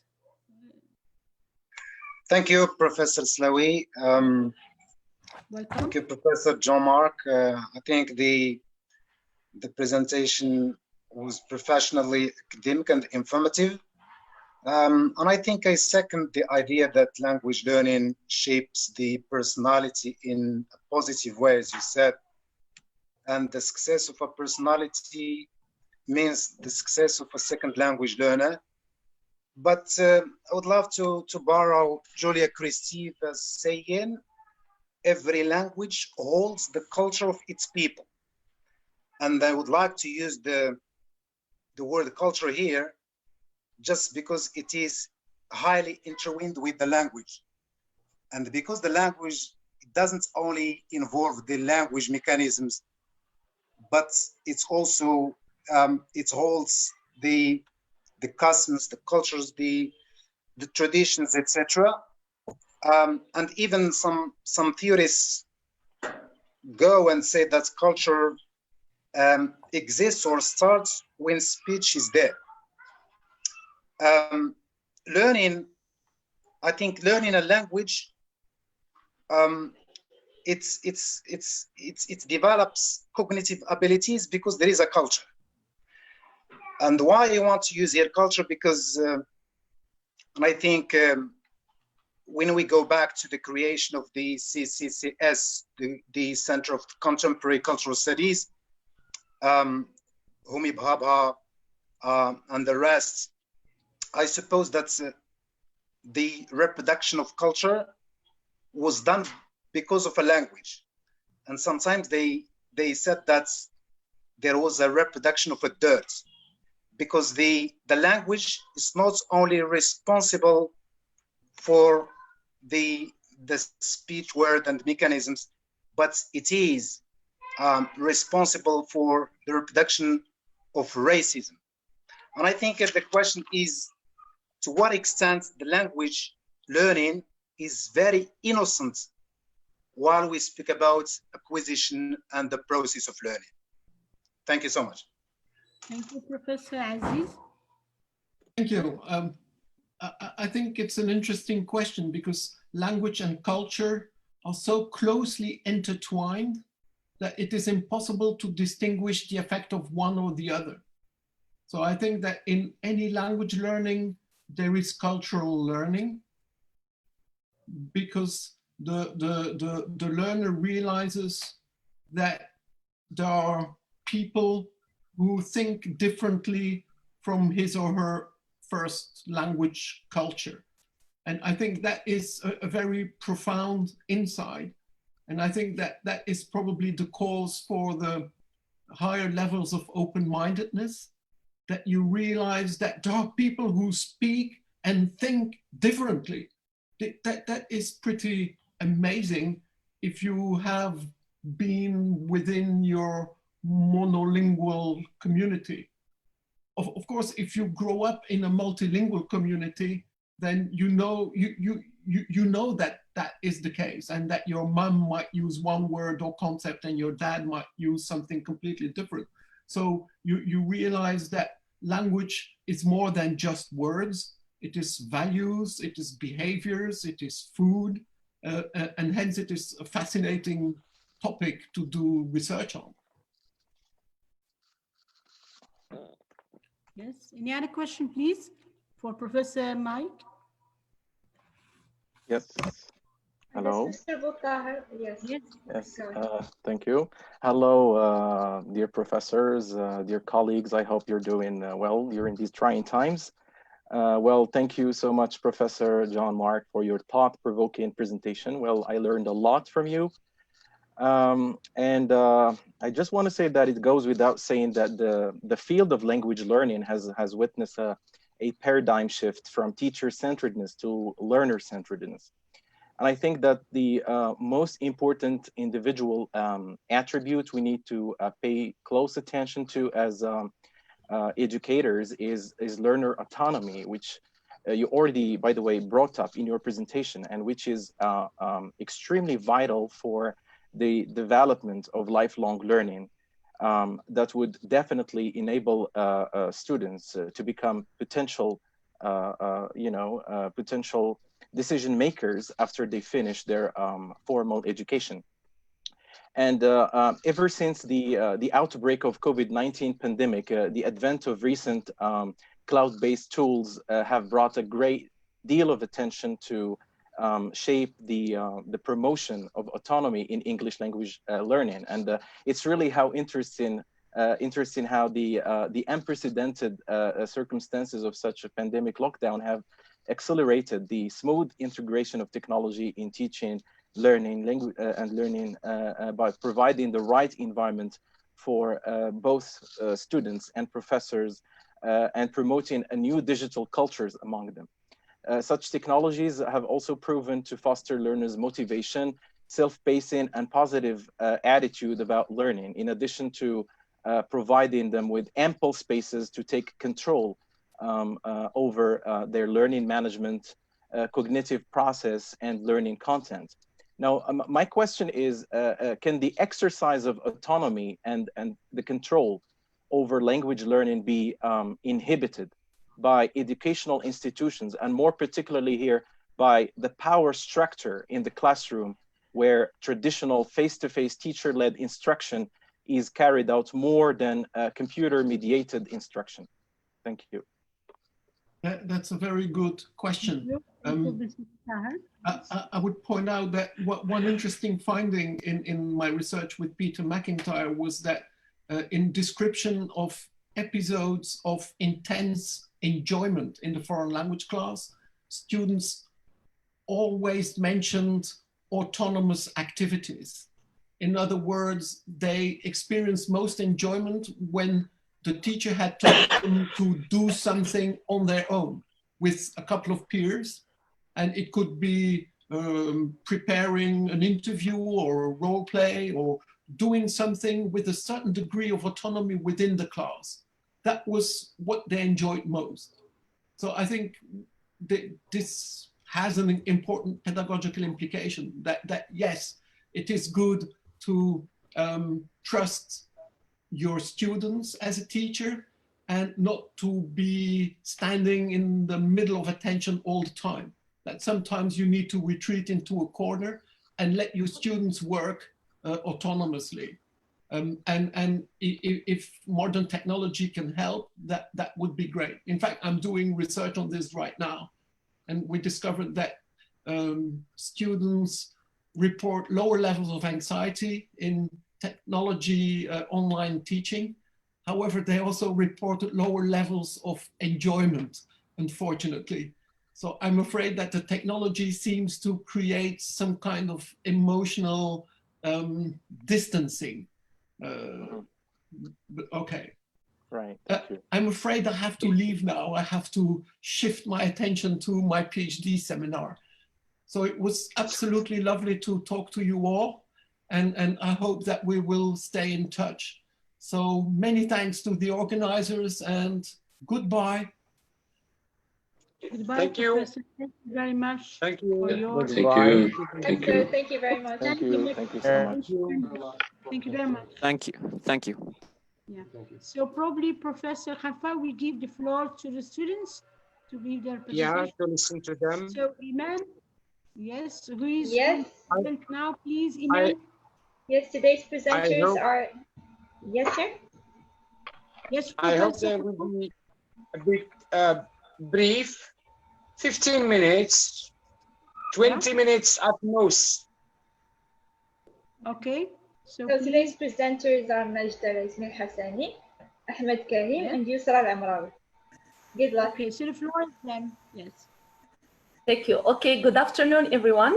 So first of all, and on behalf of my classmates with whom I am presenting today, Ahmed and Yusra, we would like to express our thankfulness to Professor KARFA for this great initiative and also for the effort and the hard work he puts into these webinars. We would also like to thank our dear Professor Slawi for her assistance and help she always provides us with.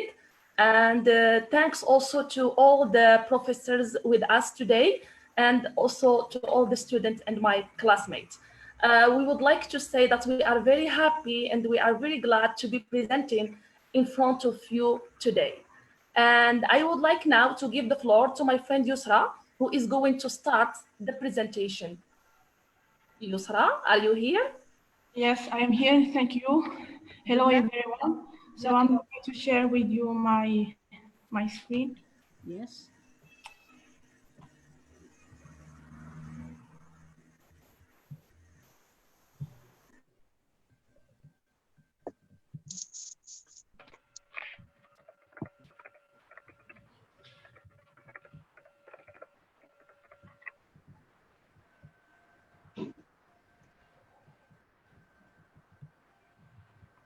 So hello, everyone. So our today's presentation is concerned with the characteristics of good language learners. So we are moving to discuss some characteristics that are usually adopted and used by successful language learners. The differential success of second and foreign language learners suggests a need for the researchers and the experts who are interested in the field of linguistics to examine in details what strategies successful language learners employ in their process of language learning. So in today's presentation, we are going to discuss a list of several widely recognized good language strategies. The aim of our presentation is to help less successful learners, as well as we can say poorer students who have poor performance, to improve their performance by paying more attention to learner strategies, techniques, and devices that are already seen, considered, and even proven by many studies as productive. So it is common knowledge that all human beings are equipped with an innate capacity that enable all of us to acquire and learn whatever language or even languages we are exposed to. So this innate capacity, which is called the language acquisition device, enable us to learn whatever language we are exposed to, provided we are not psychologically, mentally, or physically defective. So yet it is equally common knowledge that some people are more successful than others at learning a second language. So there is something curious here. If all people can learn their first language easily and well, why does this innate capacity, LAD, language acquisition device, seem to decline for some when second language learning is the task? So we are moving to discover what is behind this differential success. What is striking here is that this ability does not decline for all students studying a second language. What is also important is that many researchers and investigations that were conducted mainly by Robin in 1975, Stir and Stivic in 1989 discovered a set of characteristics that are behind the success of language learners. So as I said before, Robin in 1975 has conducted a study, and he provides us with the following characteristics. So there are 7 characteristics of good language learners. The first one is that the good language learner is a willing and accurate guesser. The second one is that the good language learner has a strong drive to communicate. The third one is that he is often not inhibited. He is also prepared to attend to form. Good language learner practices various skills. He monitors his own speech and the speech of others, and he attends to many. We are going to elaborate on each one of these characteristics. So the first one says that the good language learner is a willing and accurate guesser, which means that the good language learner may be a good guesser. That is to say, he gathers and stores information in an efficient manner, so it can be easily retrieved whenever he needs it. He may also listen to a phrase, picks out the words he understands and infers the rest. He may actively look for clues to meaning in topic setting or attitudes for the speaker. His guessing strategy may be stratified from the more general to the specific, so that he gets the more information from each question or each sentence. It seems that the good language learner is comfortable. According to the first character, he is comfortable with uncertainty. Indeed, he may enjoy it and willing to try out his guesses.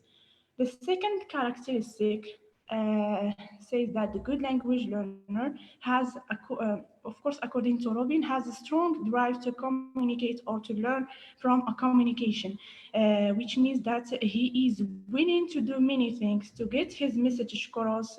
He is ready to use whatever knowledge he has to be understood and to understand, of course. He may use circumlocution. For example, saying the objects on the top of your head when he doesn't know the right word for hat. So he may also paraphrase in order to explain the different meanings of a phrase. He may use gestures to get his message across, or spell out a word when his pronunciation is not clear, or when he mispronounces a word. He may also use a cognate from any language he knows to try to express his meaning. Because a good language learner has a strong desire and motivation, he is highly motivated to communicate, especially with native language. So the good language learner will use whatever knowledge he has to get his message across.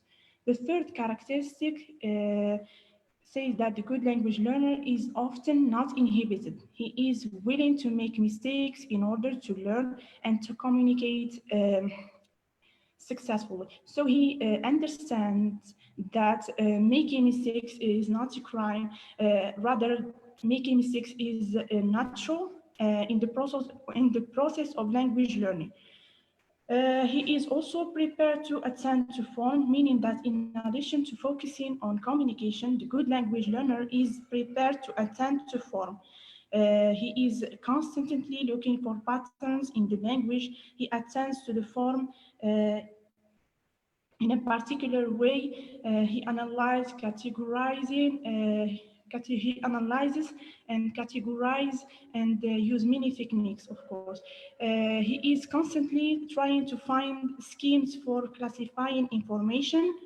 Naturally, the more experience a learner has with doing this kind of exercise, the more successful this learner will be.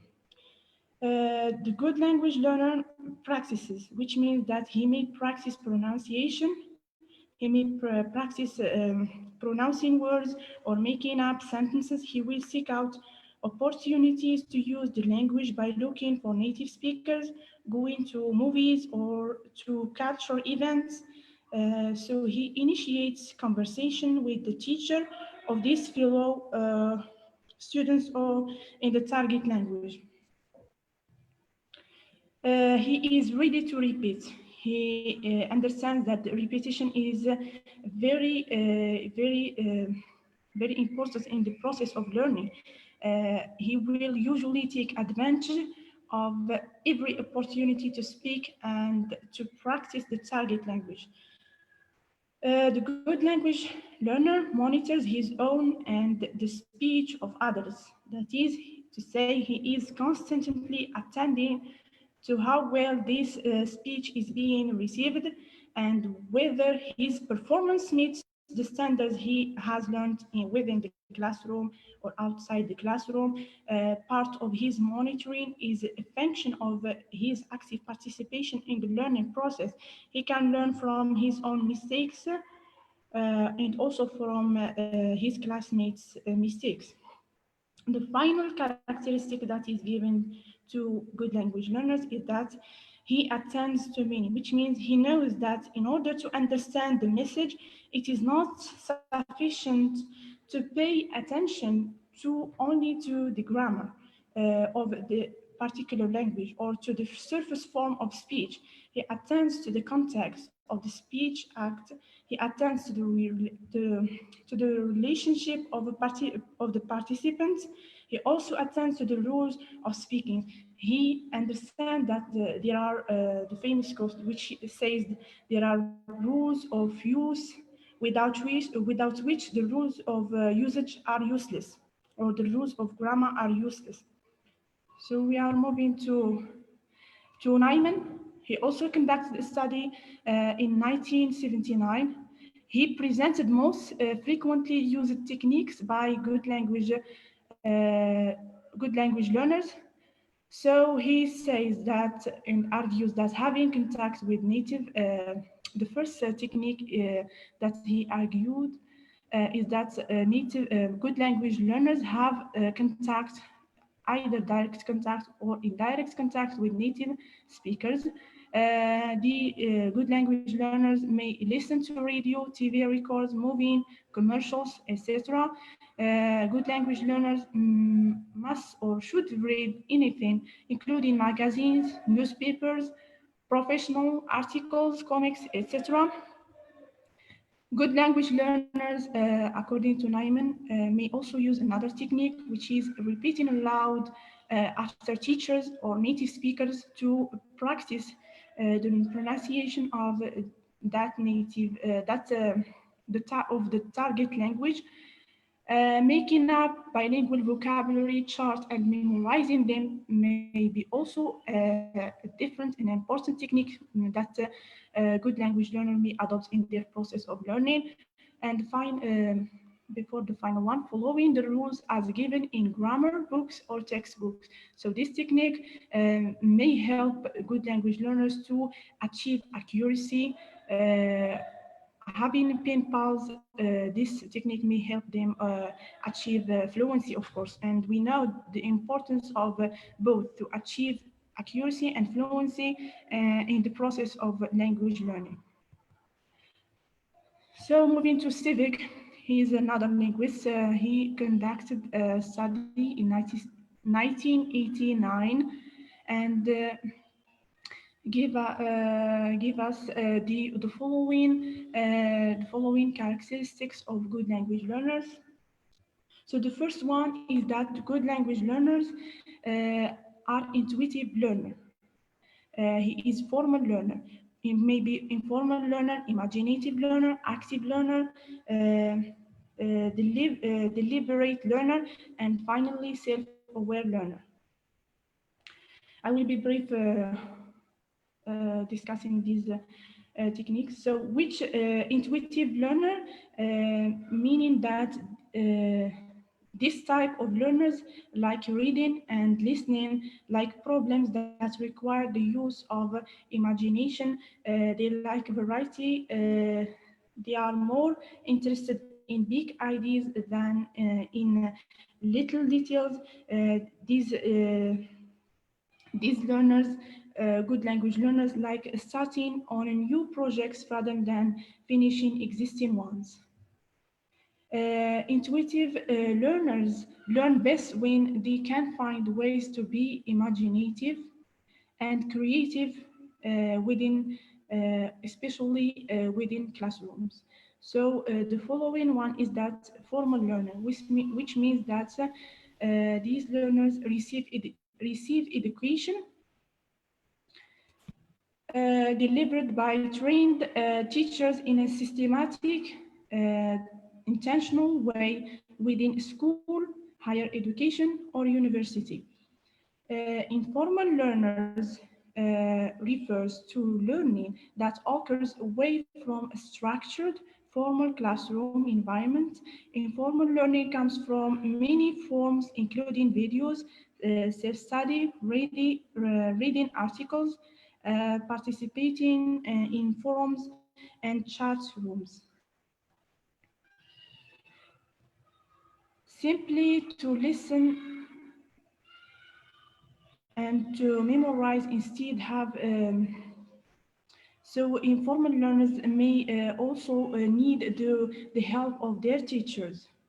Moving to active learners means that students engage with the material, participate in the class, and collaborate with each other, and they are not expected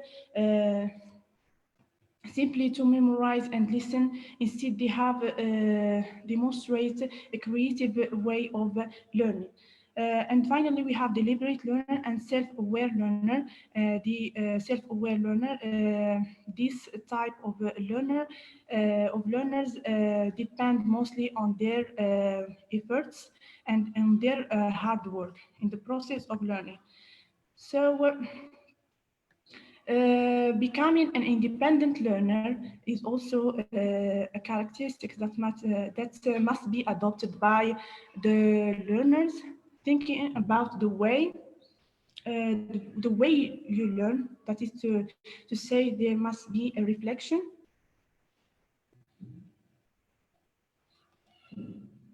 And identifying ways to improve your language learning.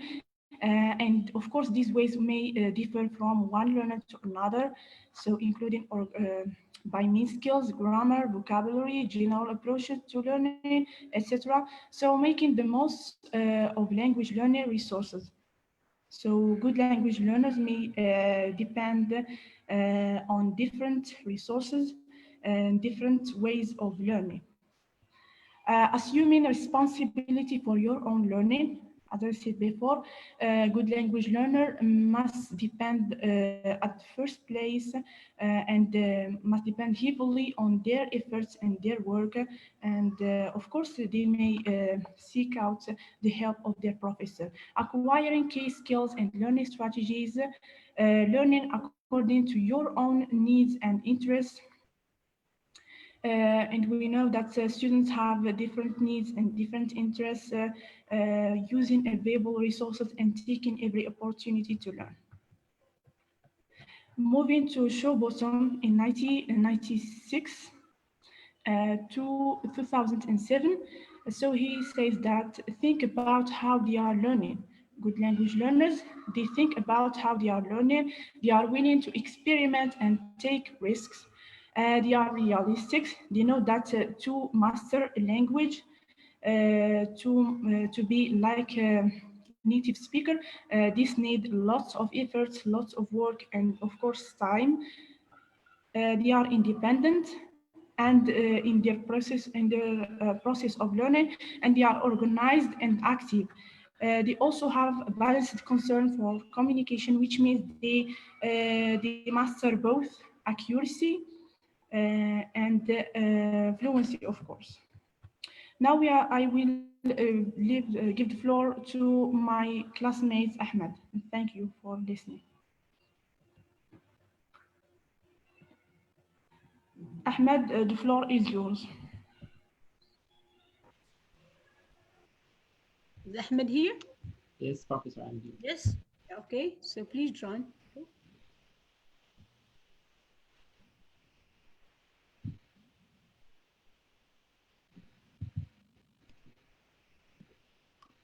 Okay. All right. Hello, professors. Hello, classmates.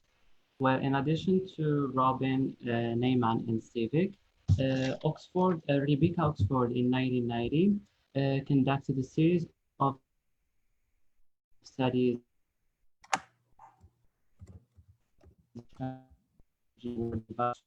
direct studies and direct studies. The first group is connected learning strategies, where learners are required to in order to carry out their skills. Strategies divided in this category include memory strategies, remembering more effectively, cognitive strategies using all available cognitive processes, and compensation strategies, compensating when a piece of information is lost or unknown.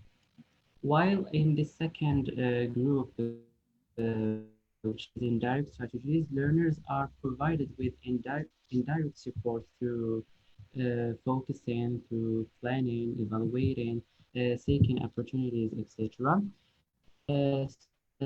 Such strategies include metacognitive strategies like organizing and evaluating learners on learning, managing emotions in affective strategies, and social strategies like working and learning with peers.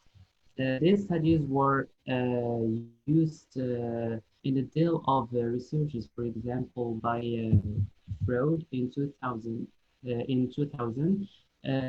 for her study that was concerned with students of Italian in Melbourne Junior High School.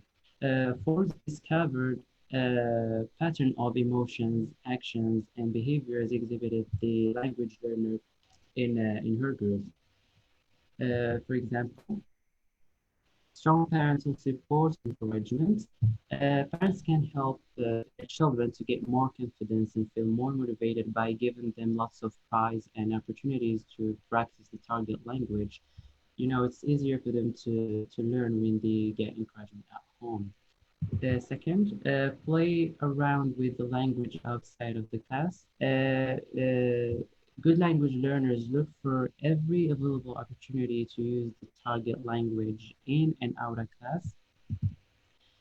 Families with bilingual or even multilingual background, indeed, some researchers demonstrated that students or learners who are exposed to at least more than one language in early ages are more creative and better at understanding and better at language acquisition.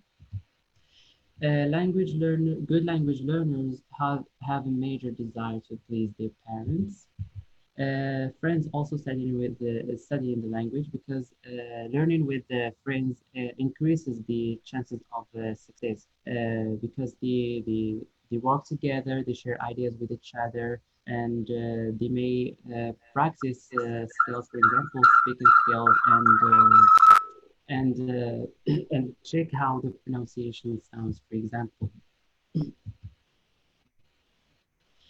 Attitudes towards the study of language. Having a positive attitudes towards the target language is a good and important start and step in the language learning process. The use of specific learning methods, particularly cognitive strategies like visualization, and the line keywords, etc.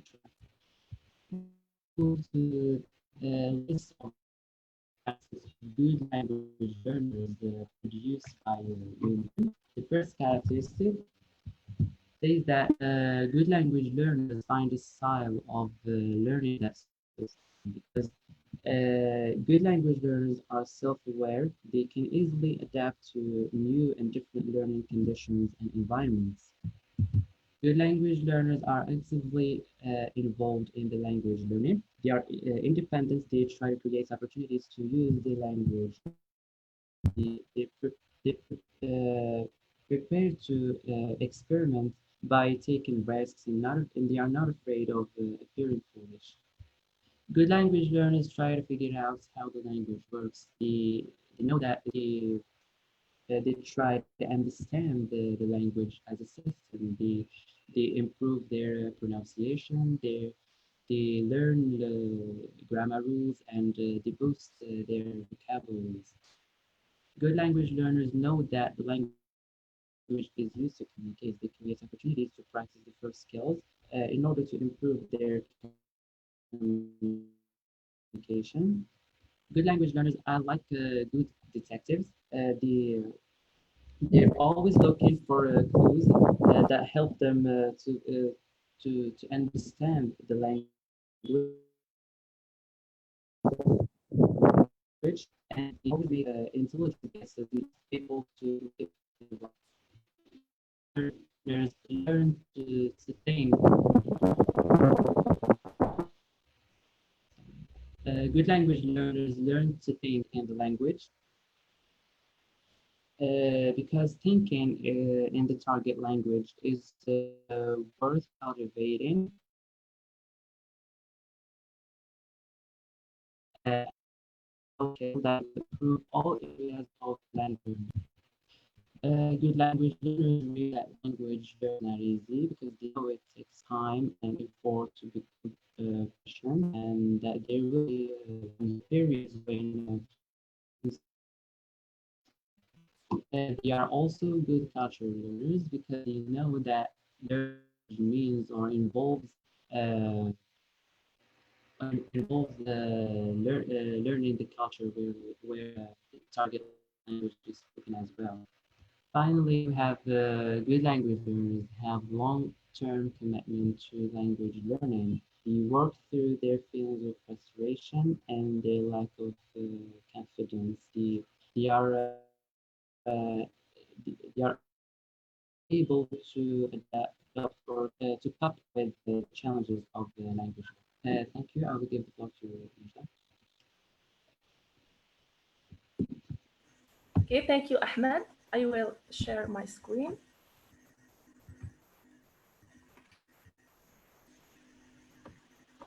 Can you see my screen?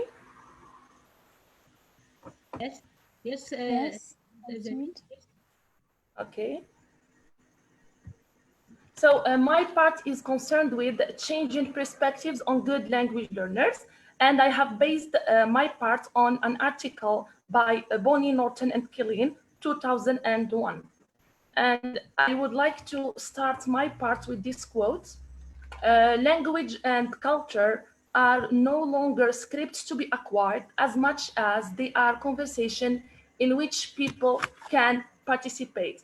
That is to say, and according to this quote, in learning a language, practice and the provided activities are very important. And in the field of second language acquisition, or SLA, interest in discovering information about successful activities or practices has had a long history, like we're going to see in this next slide. So we have Carroll 1967, urged investigation of the learning biographies of persons who had been successful in learning more than one language. Another study, which has been done by Stedden, Rubin, and Cohen, 1975 and 77, speculated about distinctive learning strategies of good language learners. And the third example is a particularly influential study on the characteristics of and learning strategies of successful language learners. This study is called The Good Language Learner by Naiman, Stern, and Tudisco in 1978. And this third study is the one that we are most concerned with in this presentation. And the goal of this study was actually to test the hypothesis that successful learners were somehow different in constitution from poorer learners, and that they engaged in particular facilitating activities while learning language. That is to say, according to this hypothesis, the only difference that exists between successful learners and poorer ones is the kind and the type of activities they are engaged in. And the good language learner, this study, had two parts. So the first part was concerned with adults who had learned a variety of languages. And the second concerned Canadian school children learning French as L2. The authors summarized the results of this study as follows. So for the adult good language learners, they appeared to use 5 significant strategies, which are the following. First, taking an active approach to the task of language learning. Second, recognizing and exploiting the systematic nature of language. Third, using the language they were learning in communication and interaction. Fourth, managing their own affective difficulties while language learning. And the last strategy used by adults is monitoring their language learning performance. So this is for adults. As for children, good language learners, the child study component of GLL confirmed that the author's hypothesis that certain aspects of learner characteristics were more significantly correlated with language learning success than others were. So, taking these results into consideration, we can say that attitude and motivation were, in many instances, the best provider of success in second language learning. In other words, successful learners had specific personality characteristics like cognitive styles, attitude and motivation, as well as special combination of interest, skills, and needs. Now, after this study, we move to see conversation, communities of practice, and learner identity. So I would like to share with you this quote from Norton and Tohi, the same author.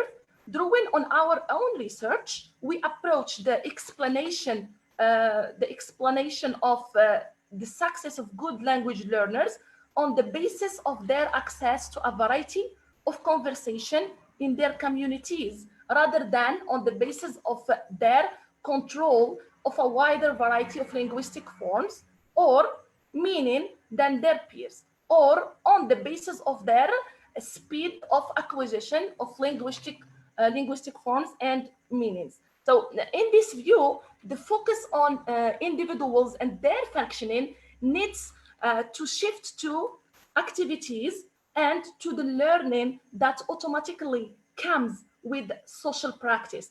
In other words, there should be a shift from the characteristics to the learning context.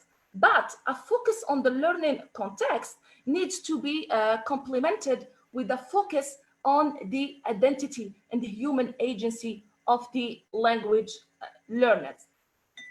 That's why we're going to have a look at aspects of studies Norton and Tohe conducted in 1990 to identify good language learners. So this study was divided to 2 parts. So Norton's work was with adults and Tohe's works was with children. So in the adult study conducted by Norton, this conducted with 5 immigrant women in Canada.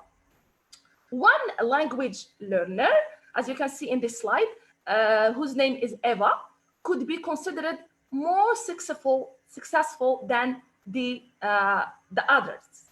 And in the children's study, the second learner to be considered is Jolie, whose experience was selected as a relevant case of good language learner. Now, the question that arises here is, how was it then that Eva and Jolie had proved particularly effective as a language learner? That is to say, what is special about these two learners to be successful as language learning? So to answer this question, the study focused on two important factors. First, the learner's community practices and their human agency. So we're going to start with the community practices. So we're going to have a look at the community of Eva and Jolie, their community practices. So it starts with Eva, the extent to which Eva was able to negotiate entry into the Anglophone social networks in her workplace despite initial difficulties.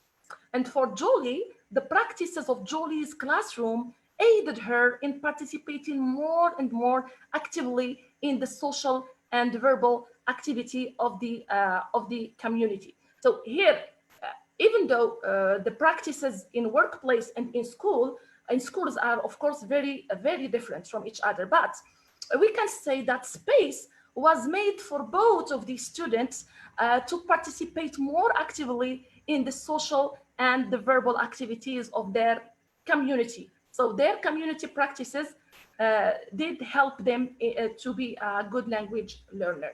Now we move to human agency. We're going to see the difference between these two. So we start with Eva. Eva drew on her knowledge of Italian as well as her knowledge of other countries to contribute to conversation with her peers.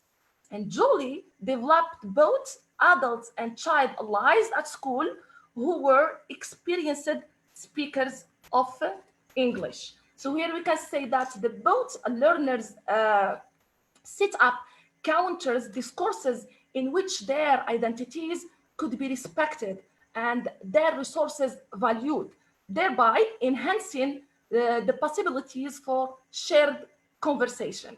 Their success, so what can we say here in brief, that their success in claiming more powerful identities and having more human agency seems important to their success as good language learner and enhances their opportunity to learn the language.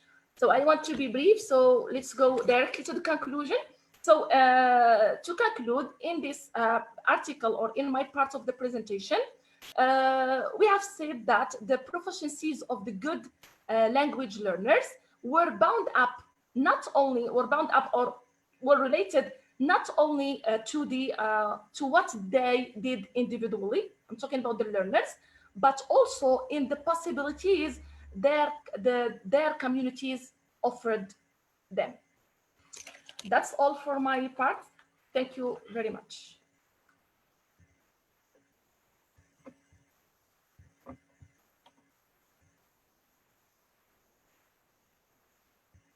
Yes, thank you, Majda. Okay. Do you hear me? Okay. Yeah. Yes. Yeah. Congratulations, dear students, presenters, for your insightful presentations. That you really did the necessary readings on good language learners and learning. The two articles that you drew on to prepare your presentations are very important, because the first one summarizes the most important perspective on good language learners and learning, the one that was published by the Good Language, entitled The Good Language Learners Know How by Catley in 2019. 2009. It summarizes the most important findings of research on good language learning and learners since 1975, and it is a well-articulated review of the literature.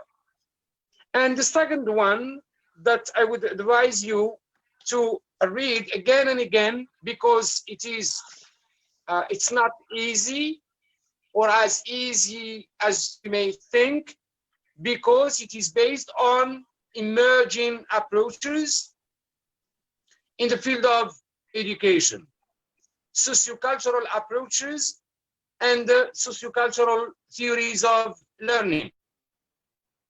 It is very important because the writers, Norton and Tuhey, bring new perspectives on good language learners and learning, which are different from those we are familiar with in introductory courses in applied linguistics, and their categorization into cognitive factors, affective factors, personality characteristics, etc., and the important role in enhancing learning and improving learners' performance and learning and achievement. They are different because the perspective presented in the second article, which was published in 2001. So new perspectives which hold that those learners' factors that we are familiar with are not so important or as important as we thought they are, but those variables may help to access a community of practice. They may help to access, okay, the conversation community through human agency, and this raises questions related to identity and culture. So for a better understanding of these new perspectives, there is some theory behind. For one to deepen her knowledge about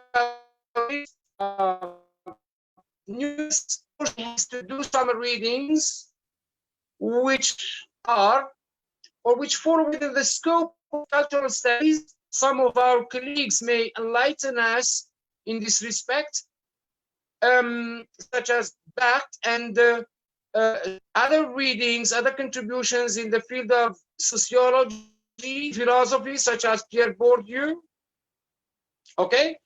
And to do some more readings on different perspectives on the relationship that exists between language and culture.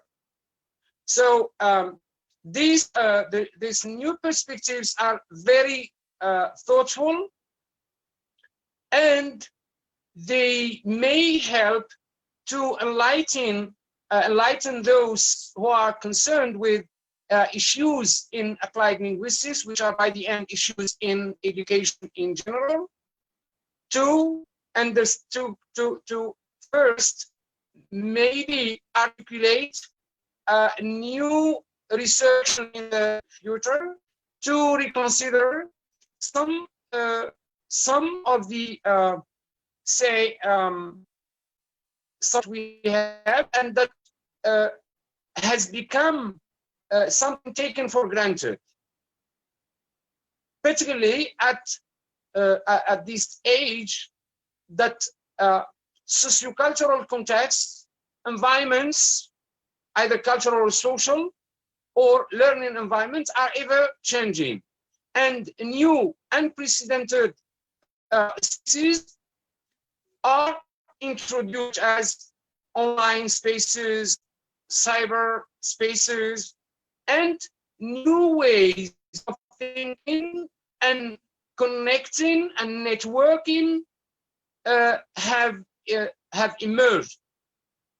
So we need to resort to those perspectives, sociocultural perspectives, for a better understanding of what goes on in these spaces and how different emerging variables come together to shape learning experiences. But you have done a great job because you focused on these two articles. I think, and I advise you to focus on them because they are guiding articles. One is a very good literature review on language learning and good language learners. The other one is a bit challenging. It is future oriented. It raises a number of issues, particularly the linkage between culture, identity, and learning. And this notion of accessing. So good language learners from this perspective are those who can access a community of practice. So who can identify themselves with that community of practice, who can find the links to integrate, okay, in that community, and those who can understand the conventions and the cultural rules governing those practice communities. And I remember a component of communicative competence, for example, introduced by Karen Johnson in 1995, which is classroom communicative competence. That is in addition to those components of linguistic, pragmatic, lexical, etc.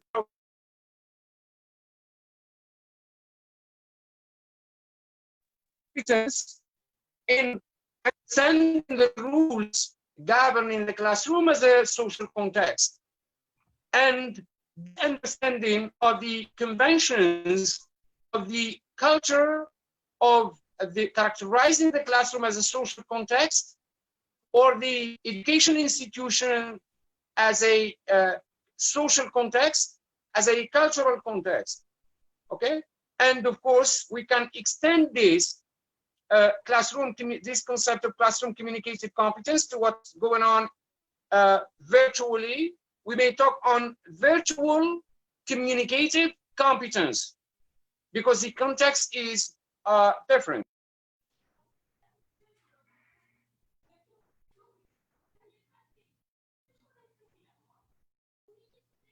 We cannot hear you, Professor. Please, KARFA. Hear you. There is a problem with the voice. Yeah. Yeah. We cannot hear you.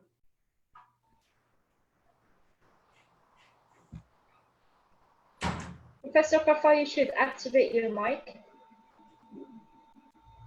Their perspectives, etc. Professor Slawi, the floor is yours. Okay. And excuse me.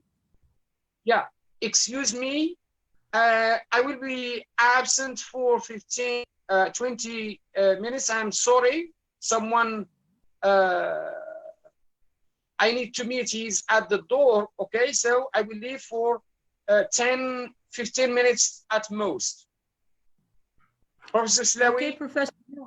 No problem. I will chair the session, the discussion, sir. Okay. Right. Yeah, any question, please? Okay, I will share the session. Yeah. Any question, please? Just a comment. Yes. Yes. Yeah. Yes, I have a question. I have a question. Yes, okay, sir. Can you please? Please. Yes. Mr. Musab. Okay. First of all, I would like to express my deepest gratitude for Mr. KARFA and all the people who are in charge of this webinar series. Okay. As Professor KARFA stated rightly, there is no single definition of a good language learner. Concerning the characteristics of good learners, and correct me if I am wrong, it is crystal clear that good learners should master the 4 language skills, which are listening, speaking, reading, and writing. I think I will push the point too far. My questions are directed to Yusra, who said in her presentation, good language learners practice various skills. Okay, what is the language learning skill that should be given too much attention to in order to master the other learning skills easily? To put it differently, what is the main skill that should learners focus on and the teachers give importance to so as to be proficient in other skills? Is it listening, speaking, reading, or writing? Okay. Thank you. My second question is, okay, about this comment. What are your comments about the following statement? Good listeners are also good speakers and writers. Good listeners are also good speakers and writers. It is very debatable, and I have not found an answer yet that satisfies me. Thank you so much for your precious time. Okay, so we take up other questions, and then the students can react to the question that are addressed to them. Okay, next, please, who wants to ask a question? Iman, I think you another want question. Yeah, just a comment. Yes, I just want to express my gratitude to Ahmed, Majda, and Yusra for investing a lot of time and energy to help us better our understanding of the characteristics of good language learners through their very insightful presentation. Congratulations. Okay. Yes, next one for a question or comment.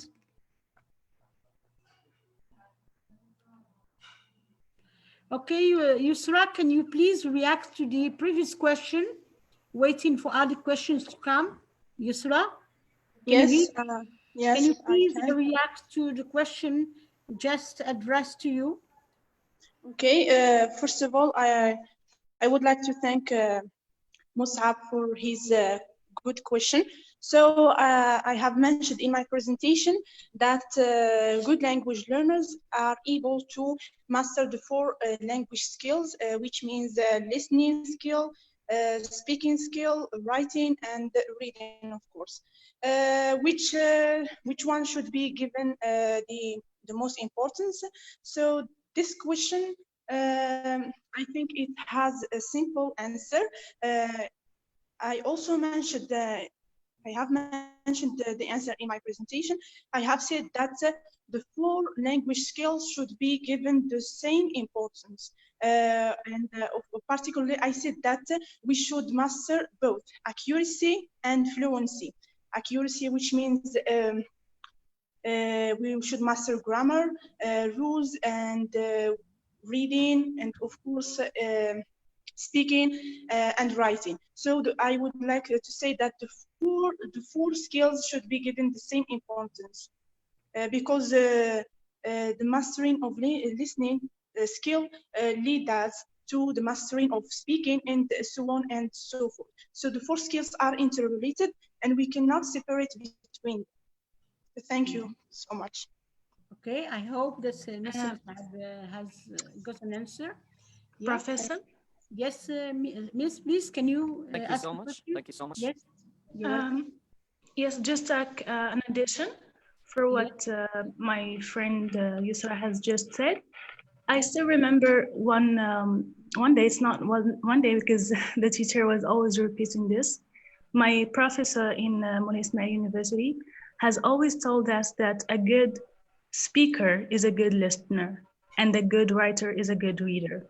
The one who reads a lot knows the structure, how to write and how to use the things that he has already read and learn from them how to write. And the one who listens a lot knows the way people speak and use the language, and that improves his or her speaking too. And thank you so much. Okay, thank you for this addition. Yes, thank you. Any other question, please?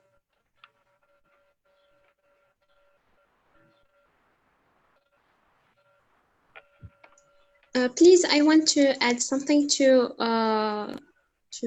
the question of Musab, I think. Yes, you can start, please. Yes, he said that his question, which one of the skills should be the main focus? I guess that there are two types of skills: reception skills and productive skills. And whenever we are in the first stages in learning a foreign language, we have to be exposed to reception skills such as listening and reading before doing a kind of production, which is speaking and writing. That's it. Thank you. Okay, thank you. Any more questions?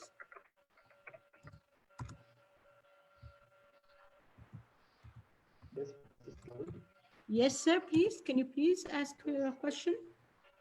Yes, thank you very much, dear presenters, for your well-informed presentation on good language learning characteristics.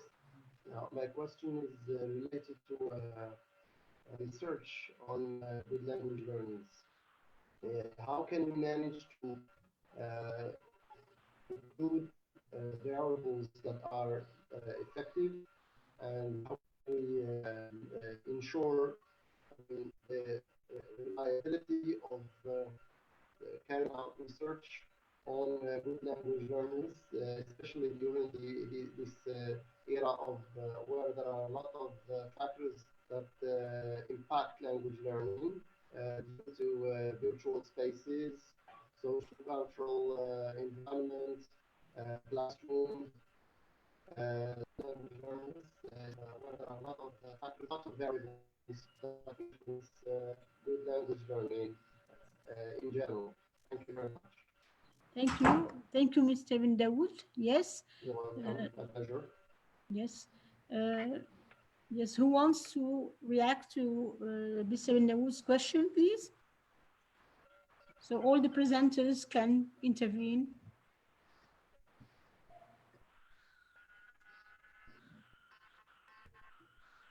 Mr. Kahim, can you add something? Can you say something about that?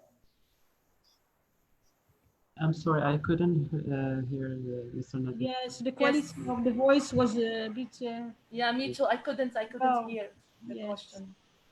Yes, Professor Bin Dawood, could you please kindly write your question on the conversation chat, and then the students can answer? They could not hear the question. Is this possible, please? Can you hear me, please, Professor Bin Dawood?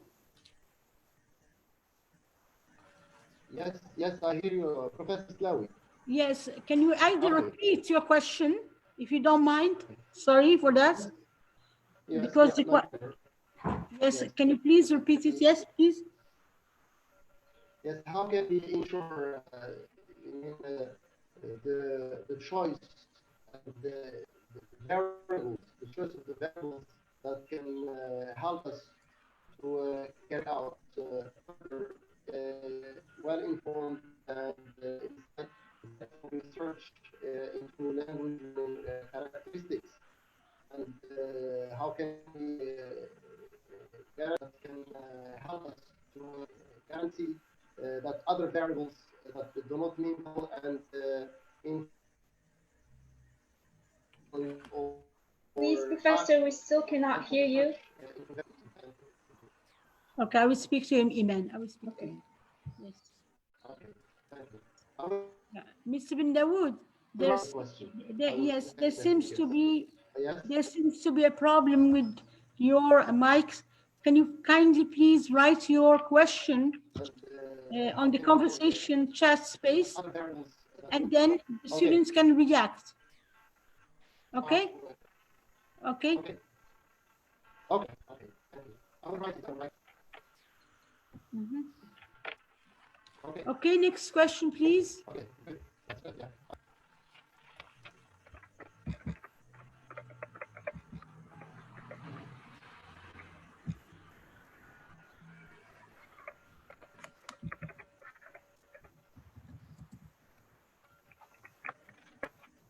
Professor Slawi, I want to add something to what Ahmed said about the strategic learner.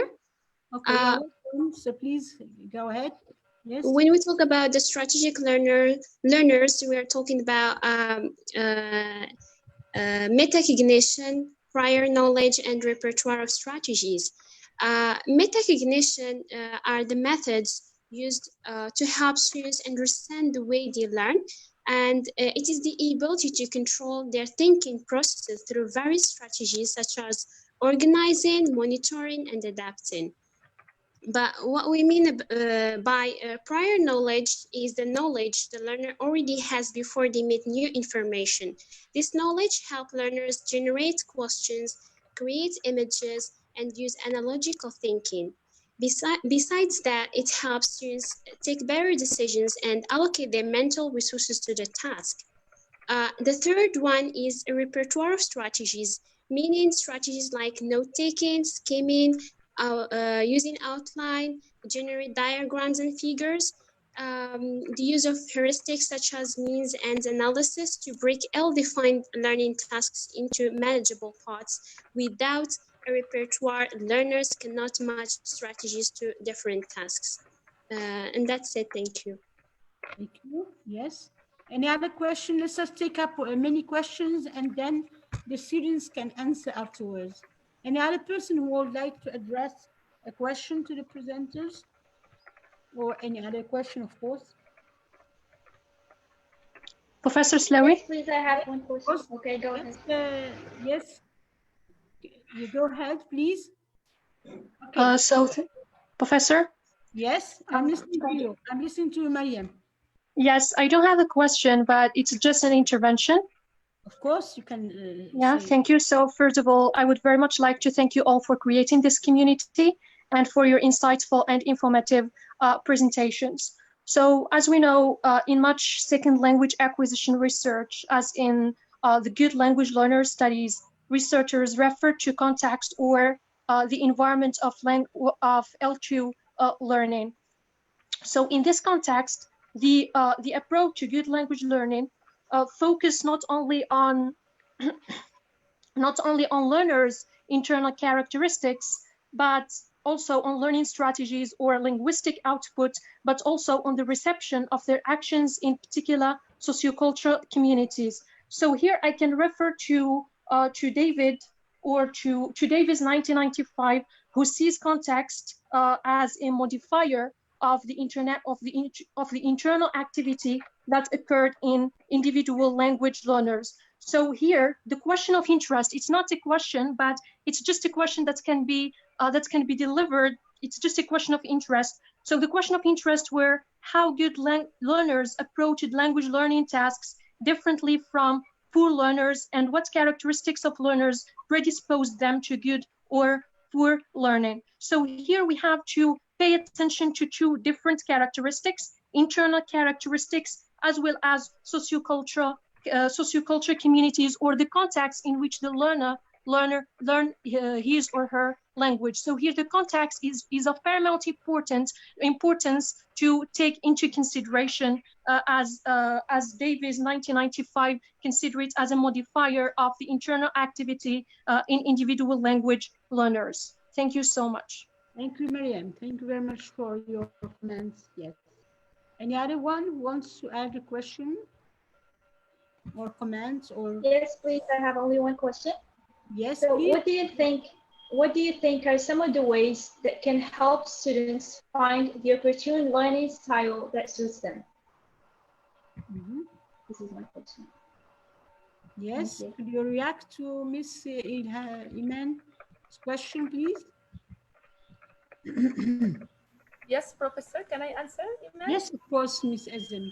Yes. Iman, every student has a different learning style than others. And I think all students are pretty much familiar with the learning style that suits them. So maybe the person who knows the best learning style for them is the students themselves. So I think asking the students about which way they prefer to learn would be a great start to choose the best learning style that suits them. Okay.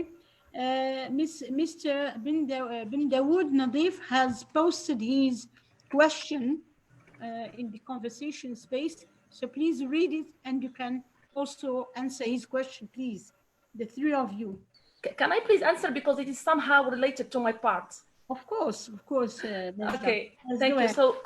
So Professor bin Dawood, the question is, how can researchers ensure an efficient research methodology that will help to develop a deeper insights into GLL, bearing in mind that different variables might overlap? So as a reaction, I can say that a good example of how researchers can ensure an efficient research methodology is the example I mentioned, or the study I mentioned in my part, which is done by Norton and Tohei. So this study, they focused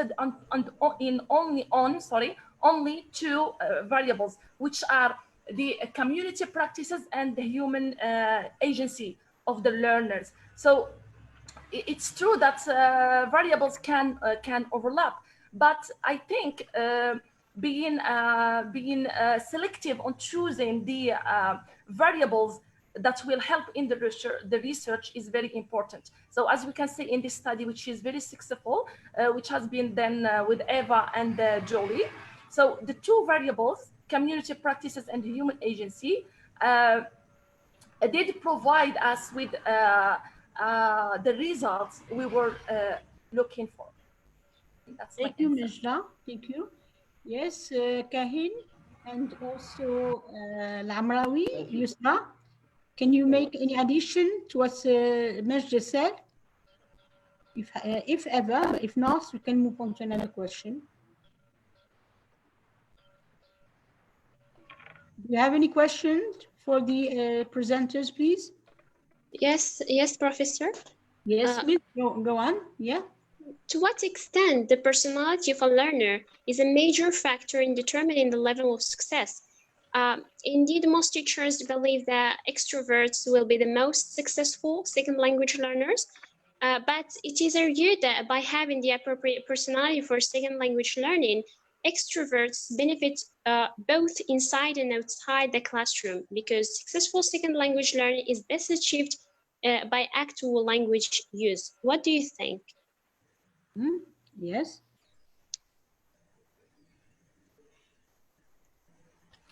Okay. Let me answer my INSAF questions. Yes, Ms. Nawi. Yes, go ahead. Yes, I strongly agree that the personality of learners has a great effect on process of learning, and we know that there are many types of learners, including introverts and extroverts, and of course these types of learning styles affects the learning process and the success, to which extent this learner may be successful in his or her process of learning. Okay, good. I hope that my answer satisfies your question. Any more questions?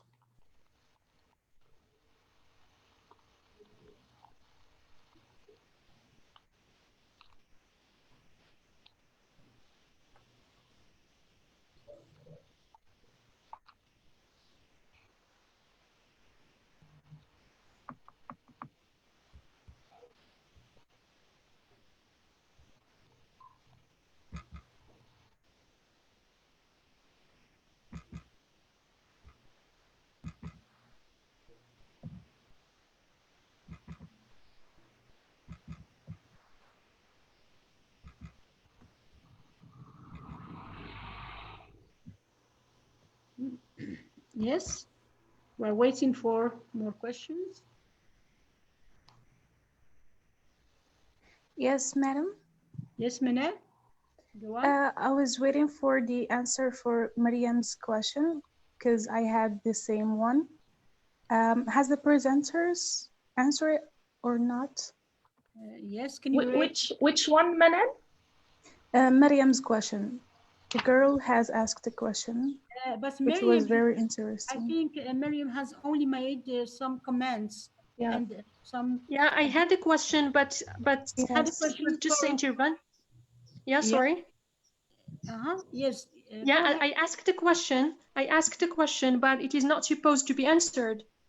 Can you just? Please I said it's question. It's just a question of it's just a question of interest. So shall I repeat it? Yes, repeat it so that probably the other students can answer it since Manal asks about it. She needs an answer to this. Yes.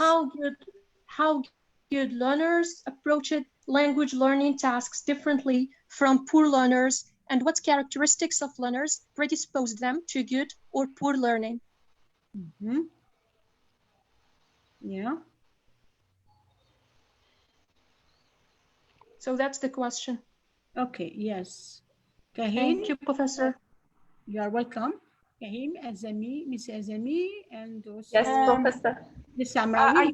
You can answer Miss Miriam's question, please. Yes. I think that Miriam's question needs a study, so in which we can collect data and analyze the source to have an effective and not a subjective answer to this question. Yes, I totally agree with you, Majda. It needs a study. Yes. Thank you for your question. Thank you. But can I add something? Talking about good successful learners and poorer learners, we can say that the difference that exists between them is maybe in the activities they are engaged in. So maybe their successfulness in learning a language depends to a great extent on the type of activities they are engaged in. Yeah, thank you. So this can be one way of to find the problem. Professor, I'm sorry, there was a problem with my computer. Yes, can you now speak, Mr. Kahim? Yes, I think Ms. Iman Slami asks a question related to my part. Yes. About a style of learning that suits the learner. Yes. As I said, good language learners are self-aware. They can easily cope with any new and different language learning environment with any how can I say that they are easy to adapt with any different language learning conditions and environments and any circumstances. Thank you. Okay, thank you, Mr. Kahim. Thank you very much. Sorry to interrupt you. Yes, Mr. Musab. Yes. I would like to answer the student. Her name is Mariam Abul Ghazi.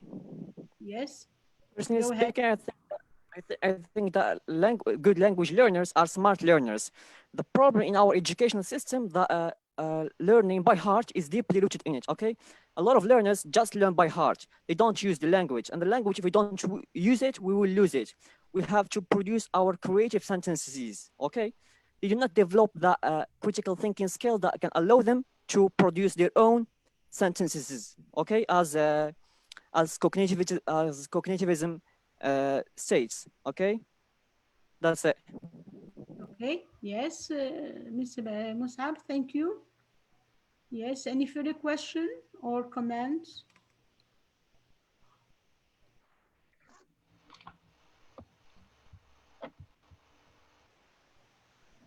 Yes, madam, I just have a comment. I'm not really satisfied with the answer of Mr. Musa because he said smart. There is no smart or lazy student. We have just, they just differ in the use of the strategies that allow them to be successful than others. We cannot just give compliments like smart or lazy or stupid. Those are like biased a little bit. And thank you. Yes, can I answer back? Can I answer back? Sorry. Yes, of course, Mr. Musa. What I mean by I said smart in terms of learning. Okay, smart in terms of learning, not in mental abilities or capabilities. Okay, what I mean by smart of learning. Smart learners use the language. Okay, they use it. It's not like learning the Holy Book Quran. Okay, they produce their own sentences in comparison with the other learners who just try to learn the language by heart. Thank you so much.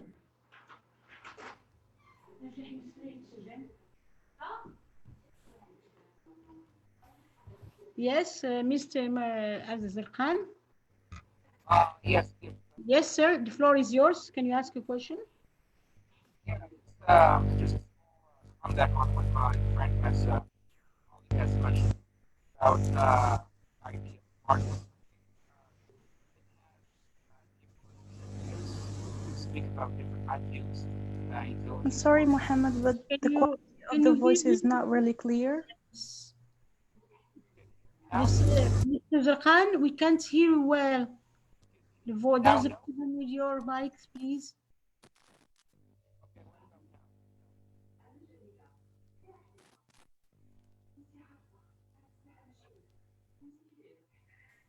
Hear me now? That was fine.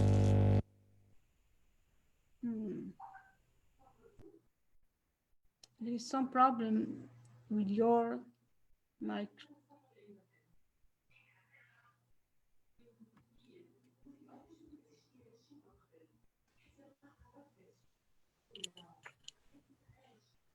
Can I interfere, Mrs. Slawi, Professor Yes, Slawi? yes, Professor. Yes, go ahead, please, Mr. Aldo. Yes. Yes, I'm not trying to answer the question a good or poor learner, but I have another question which makes it more problematic. Who decides about the good learner and the poor learner? This is on what criteria can we judge that a student or learner is poor or successful? Some students remark that he should be smart or learning by heart or doing this or doing that. So the criteria upon which we decide that this learner is good is in fact or should be questioned. For example, Jean-Marc Dewaele or Dewaele mentioned motivation, intrinsic motivation and extrinsic motivation. He mentioned also what we call the extrovert and introvert students. So sometimes students are good learners or excellent learners in oral activities, but poor in writing. And others, and these are mostly introvert students. Extrovert students are mostly excellent, or they excel in oral activities and oral tests because they are more open to discussions to speak more fluently. So here the question of good learner should be like kind of assessed upon what activities are we having in order to evaluate this good or bad or poor learner. So the system, the educational system, for example, in Morocco, is mostly based on written exams. So most good students are good in written exams or in writing, but are they as efficient or as excellent in orality or in oral exams? There is a big question to be asked here. The opposite is also true because most students who are communicative, they are extrovert, they are more open to discussions, they speak well, but on grammatical level or writing levels, they are medium or they are poor learners. So the question of good and poor learners here is something to be very, very debatable. And thank you. Thank you, Professor Urdu. Yes, please, if any of the professors attending with us can ask a question. Yeah, Professor Slawi, thank you very much. You are most welcome. Yes, Yes, Sandy, the floor is yours, please. Yeah, I would like to say that I do agree completely with Professor Gordo, because the question of good, just good, is a value judgment. A value judgment based on what? If this value judgment is based on the 4 skills, they are not enough. And there is some kind of stereotypes, and this is biased, of course. Because as Professor Odu said, and I agree with him, the fact that we have, for example, in the master of applied languages and research and higher education, I remember to illustrate, I had a student who was introverted. The day of the exam, he got the best mark. So how can we explain that? So extroverted, introverted, these criteria, this should be revised somehow. The second, and this leads me to the question which was asked by Professor Nadif, is the idea of research, that is to say validity. Because how can we know from the very beginning that there is a problem concerning the qualification of this learner. So how can we test to the validity of the whole process of research in this issue? Then there is a point also which I would like to mention. It is the idea that I heard a student, or in the presentation, and thank you very much, by the way, for the presentation.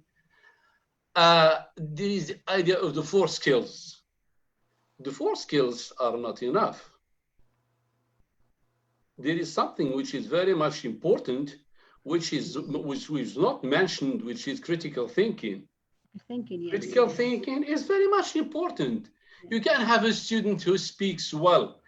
We have students who speak well English, but when it comes, you know what I mean here, to analysis, interpretation, there is a problem.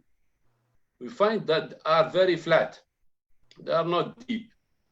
So I think that research here, there is a problem concerning research in this area. Second point, as we said last time, classes are different, students are different.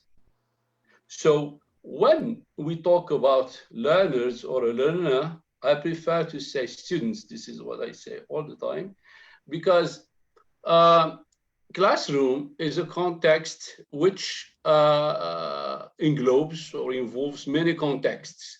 We have different entities which are not only just question of linguistic entities, if I can say so, but behind them we have the psychological, cultural, sociological, you know, variables which should be taken into consideration while dealing with. And this, of course, what makes me somehow careful when I come to this point, because sometimes we lead some kind of research, let's say in America or in Britain or whatever, and we would like them to be the same here.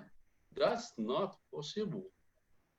It's very complicated, you know what I mean. It's because there are political issues, ideological issues, many issues, you know. So that's, I think there is a problem concerning, you know what I mean, this problem of implementing, you know what I mean here. That's why I opt for, as I say always, a multifaceted approach or perspective which involves different variables and taking into consideration the local context. The local context is very much important, because when we talk about, for example, pen pal, when we talk about such issues, I read many things, you know what, which belong to the Western culture, which we don't have in our culture.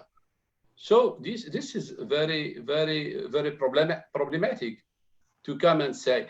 I would like also to react on the idea or to the idea of smart. Is smart, I would like just to ask this question, is what is called, between quotes, good learner, is he qualified as sharp, clever, quick? I don't know. This is not true.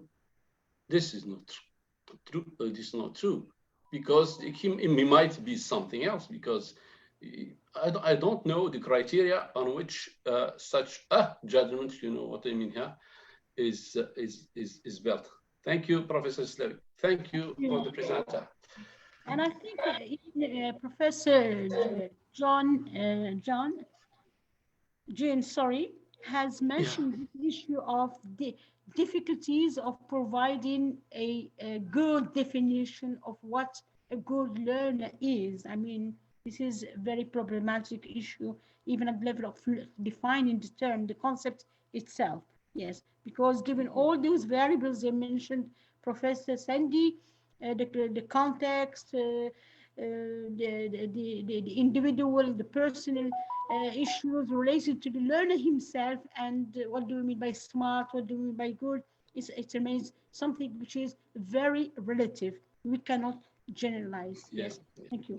Any other professor who wants to intervene, please? Okay, meanwhile, yes, of course. Yes, I will 100% join Mr. Sidi in his addition of the criterion of the level of the context. It's very important for a teacher to, if you like, to work within a context, or to evaluate the students within a context. Because when you have, and maybe here we have some of our friends who are teachers in high school or middle school. If you have a class of excellent students or good students, the good among them, if you like, is not like the good among a class or within a class which is highly poor, between inverted commas. I experienced in high school, in my high school teaching experience, sometimes when you teach a very mediocre classroom, the good one among them, if you like, is very bad in another context, in another classroom. And here it's very important when to contextualize our judgment. It's not having only a poor student or a good student in the air or in the vacuum, but within a context, a good student could be poor. For example, a good student in MA, in an MA class, or in a BA class, for example, could be very medium or mediocre or bad or poor student in an MA class, for example, because if you like, selective is more selective. In the same sometimes levels in the baccalaureate, so for example, classes between scientific classes, between literary classes, there is a very, very huge difference at the level of their English. So the context here, and here I join Mr. Sidi, the context is very important in, if you like, in judging or evaluating a student by being good or poor. So this is the point, and thank you. Thank you, Professor Ordu, for your pertinent remarks.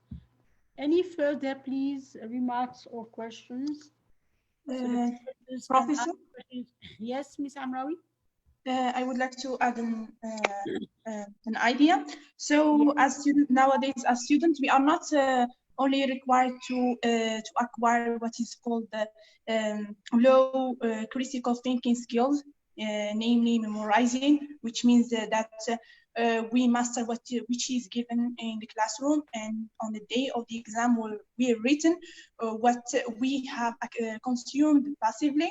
We move a further step to what is called the high critical thinking skills, namely criticizing. So as students, and even language learners. So we are required to engage in critical thinking, debates, and to produce our own creative writings, and not only to consume passively.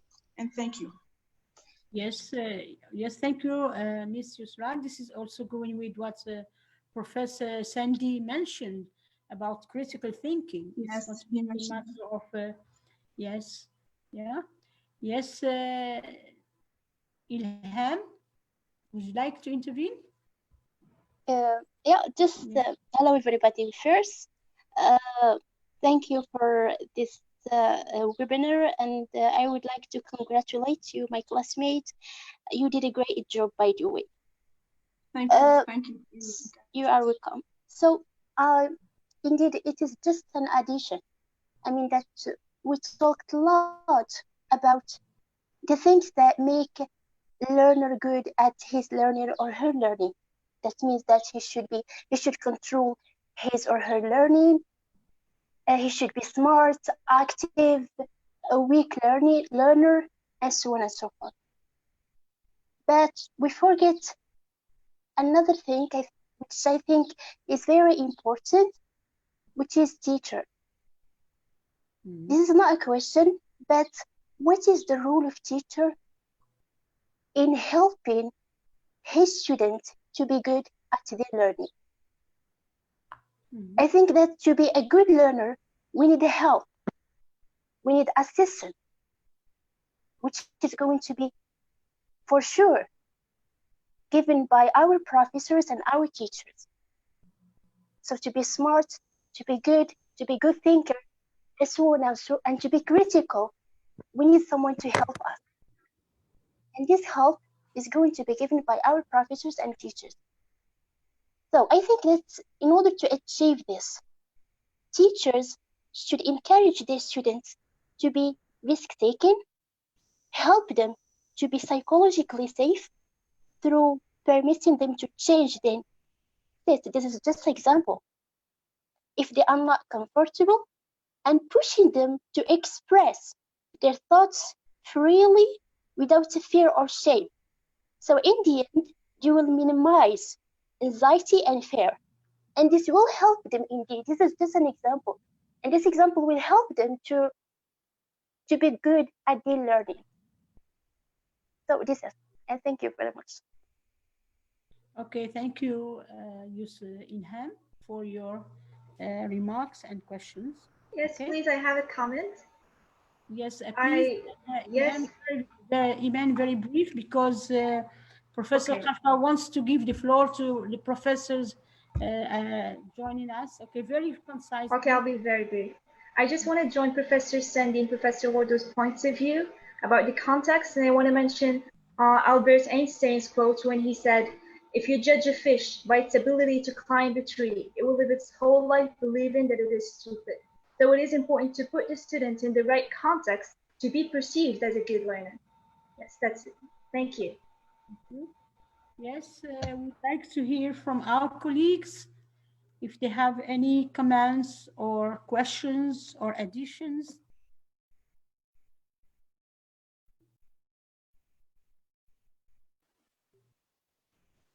Yes, Professor Slawi, can I speak a little bit? Of course. Yes, the floor is yours, The question of teacher and student relationship has always been very problematic, in fact. Can a good teacher make a good student?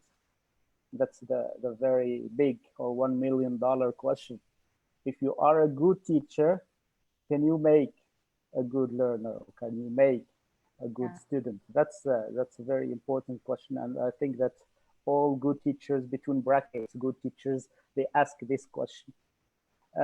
My point is that the teaching learning experience or activity or process, in fact, is not a one way, if you like, from teacher to student or to learner. But that's why we have teacher-centered approaches and learner-centered approaches and approaches by themselves. So the learner-centered approach, in fact, mentions that the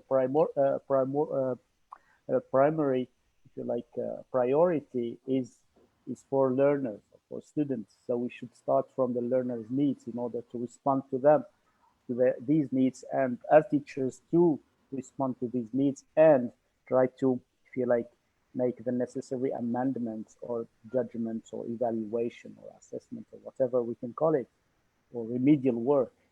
Anything that can a teacher do or does, a teacher does, in fact, is related to the student's needs or to the learner's needs. Now, my point is that, of course, the other teachers or theoreticians, they would say that you can lead a horse to water, but you can never make him drink. But it's if you like, kind of always binary role, or not binary role, but it's kind of a mutual role or relationship. A teacher or a good teacher, an excellent teacher, the best teacher in the world cannot make a student good. But a bad teacher, I will say, can make a bad students, or can produce very bad students. Because from my early childhood, that this is an experience that maybe all of you have had in your students' life, we always blame bad teachers for our failures. All our failures in schools, or in many school subjects, we blame them, or mostly we blame them because we blame our teachers. Because an example, a personal example, I'm a very lousy student, or I was a very lousy student in mathematics. And I always blame teachers, my teachers. I had a very bad teacher in, I don't know, in the first year of middle school, yes. Second year, same thing, a very bad teacher.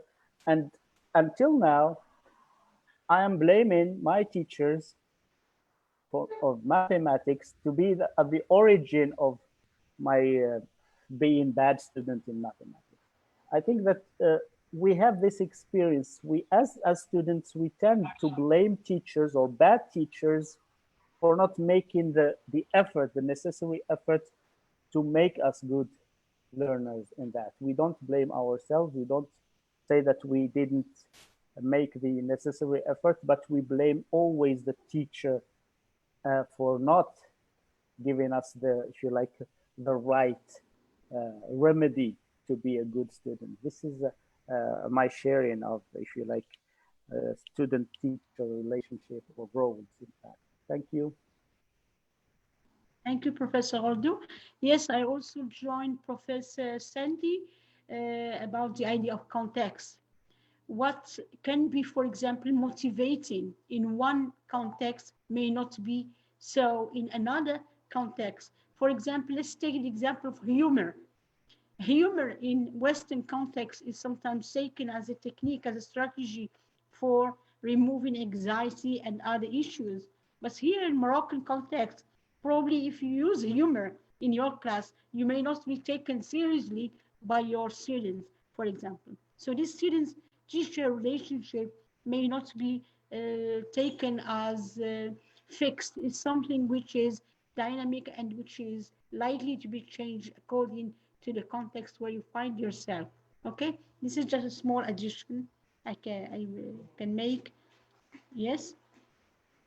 Any other questions, please? Yes, Professor. Yes. Minal?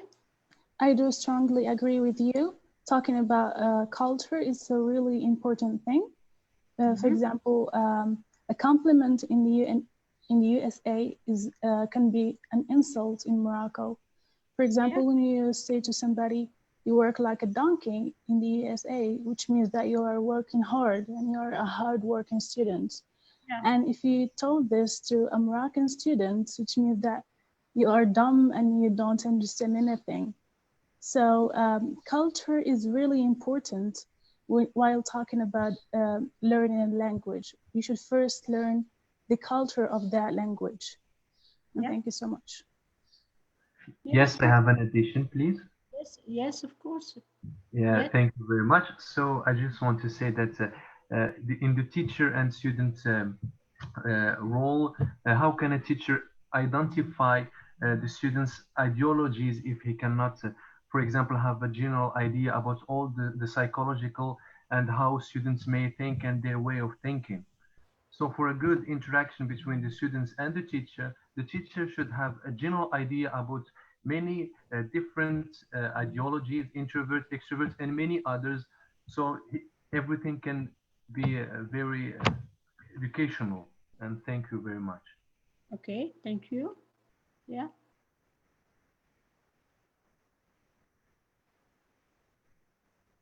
I will give a simple example of addressing, terms of addressing. In Western context and in American context and other contexts, the students usually address their teachers by their first name. But in our context, for example, you will not appreciate a student calling you with your, or addressing you with your first name, isn't it? Yeah. So I think things vary from one context to another. Yeah.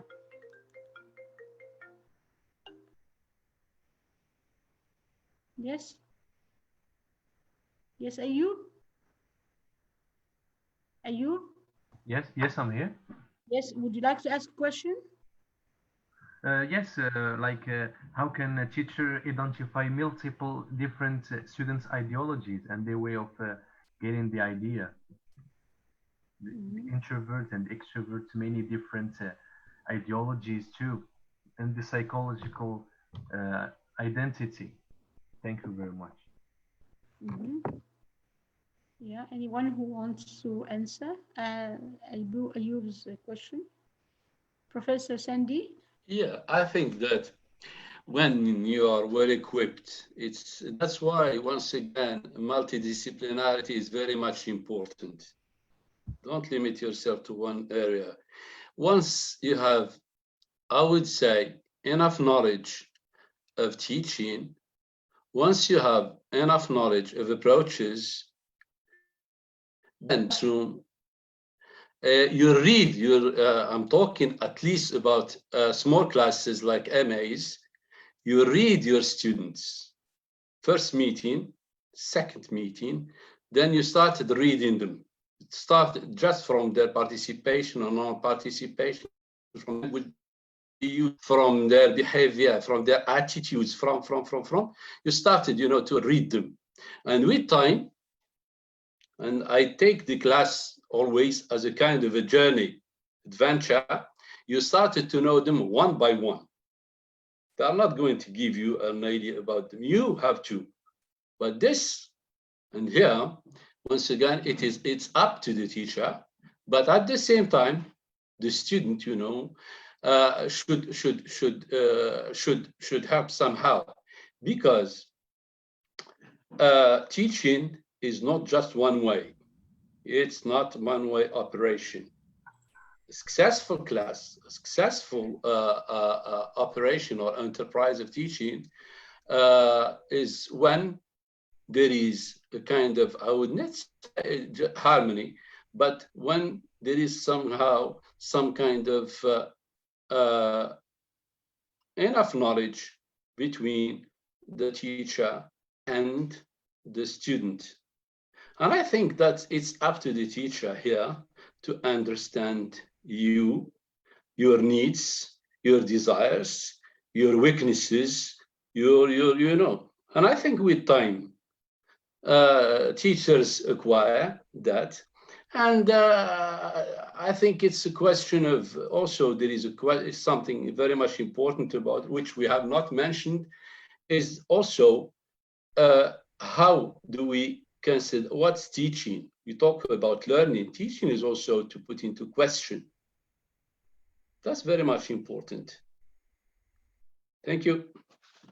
Thank you, Professor Sandy. Any other questions, please?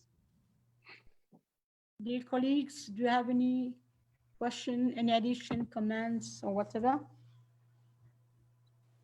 Yes, I would join Mr. Sandy in his remark about reading the students. I think that the teacher, a good teacher, should have, if you like, should be alert in matters of reading his students, and not only on the psychological level, but also sociological level. When you have a class, you have to identify all the elements that, or the differences or variables that can be, if you like, analyzed in even timing of the classroom. For example, if you have a class at 8 o'clock, it's not like a class at 10 o'clock or 2 o'clock, especially in Morocco and the summer. So at 2 o'clock, most students are tired. At 10 o'clock, it's better. 8 o'clock, most of them are also sleepy. Some or most of them. We also should have, if you like, a clear vision of our classroom's environment, classroom's gender variables. The girls, how many boys, how many girls are there in the classroom, in order to have that kind of gender balance in our approaches, not to be so very sexist in our discourse or our speeches as teachers, of course. We also have to be aware of, in the Moroccan context, of the cultural specificities. Here I have just an example. If you are an Amazigh teacher, don't try to force your Amazigh culture on the Arabs, or if you are an Arab culture or Arab teacher, don't try to look at Amazigh as some kind of foreigners or aliens, or if you have a city, if you are born in the city, sometimes you have some visions towards, some images towards the rural areas. If you are from rural areas, you have some visions about the city people, etc. So all these variables, gender variable, culture variable, race, even race, racial variable, language, etc. So all these variables, which are generally related to our Moroccan society, can or have or should be, in fact, taken into consideration for a good teacher, in order not to, if you like, vex some students or to hurt part of the students that are attending his or her class. Of course, Professor Sandi mentioned the psychological dimension, motivation. If your students are already motivated, it's you have half of the, if you like, of the goals reached, or you have reached most of your goals. If you have demotivated students in the classroom, you have to motivate them. And here we should not forget that motivation is not only an external or extrinsic factor. You don't motivate students if they are not motivated from the internal or from their from themselves.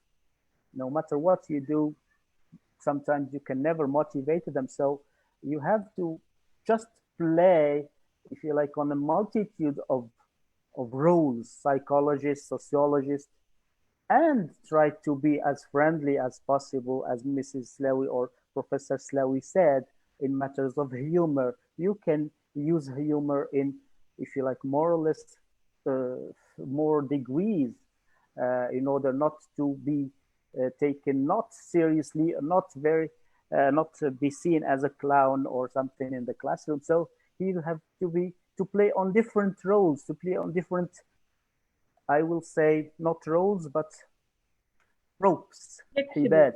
Yeah. So you have to jump from the sociologist to the psychologist to the humorist, etc., in order to find, if you like, the best panacea to deal with, or to give or to deliver to your students. That's, if you like, for me, the kind of teacher that could be considered a good teacher in a classroom. And yet, this good teacher, and I repeat it, will never make every student good enough. Thank you. Thank you, Professor Ordu, for these very interesting ideas you shared with us. Yes. Any other colleague who wants to intervene, please?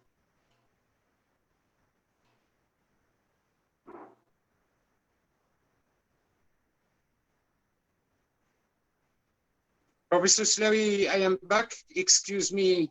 So please, I give you the floor. Please. Yeah, I think we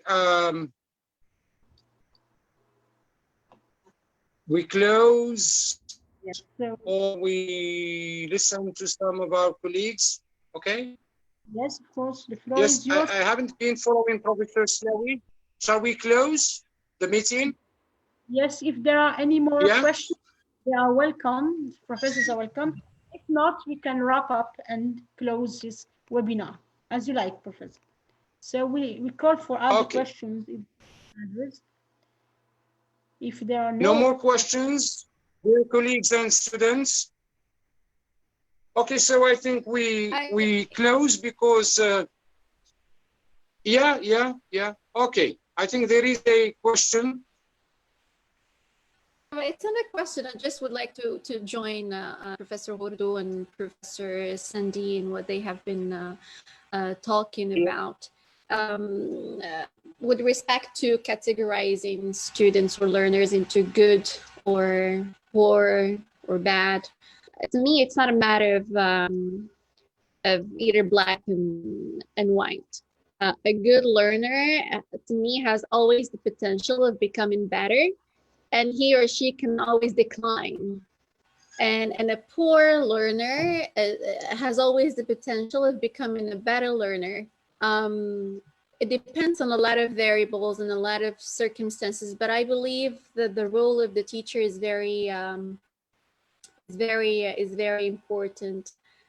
Just going back to my memories back when I was a student, we knew that, for example, when we had to attend a specific teacher's class, the whole class is disciplined. And we were disciplined not because we had to, it's because we could see the amount of work that the teacher was doing. A lot of hard work, a lot of efforts were invested in the course. And then the same class would go to another professor or another teacher, and there will be a fiasco. So were those students good or bad? How can we categorize them? So I think that the amount of work that the teacher does, and our students, they see this, that they see how much efforts we devote and invest with them, can play a huge role. Something else that I wanted to mention, which is the belief in our students. Some students just need to be believed in. Yeah. They're not just bad, or just they don't just have a poor level in English, or no, they just need to be believed in. They need to be told that you can do it, that you have the potentials, that you actually can have a good level. And then we've seen, and I'm sure that professors here have seen examples of those students, have witnessed examples of those students, that the moment they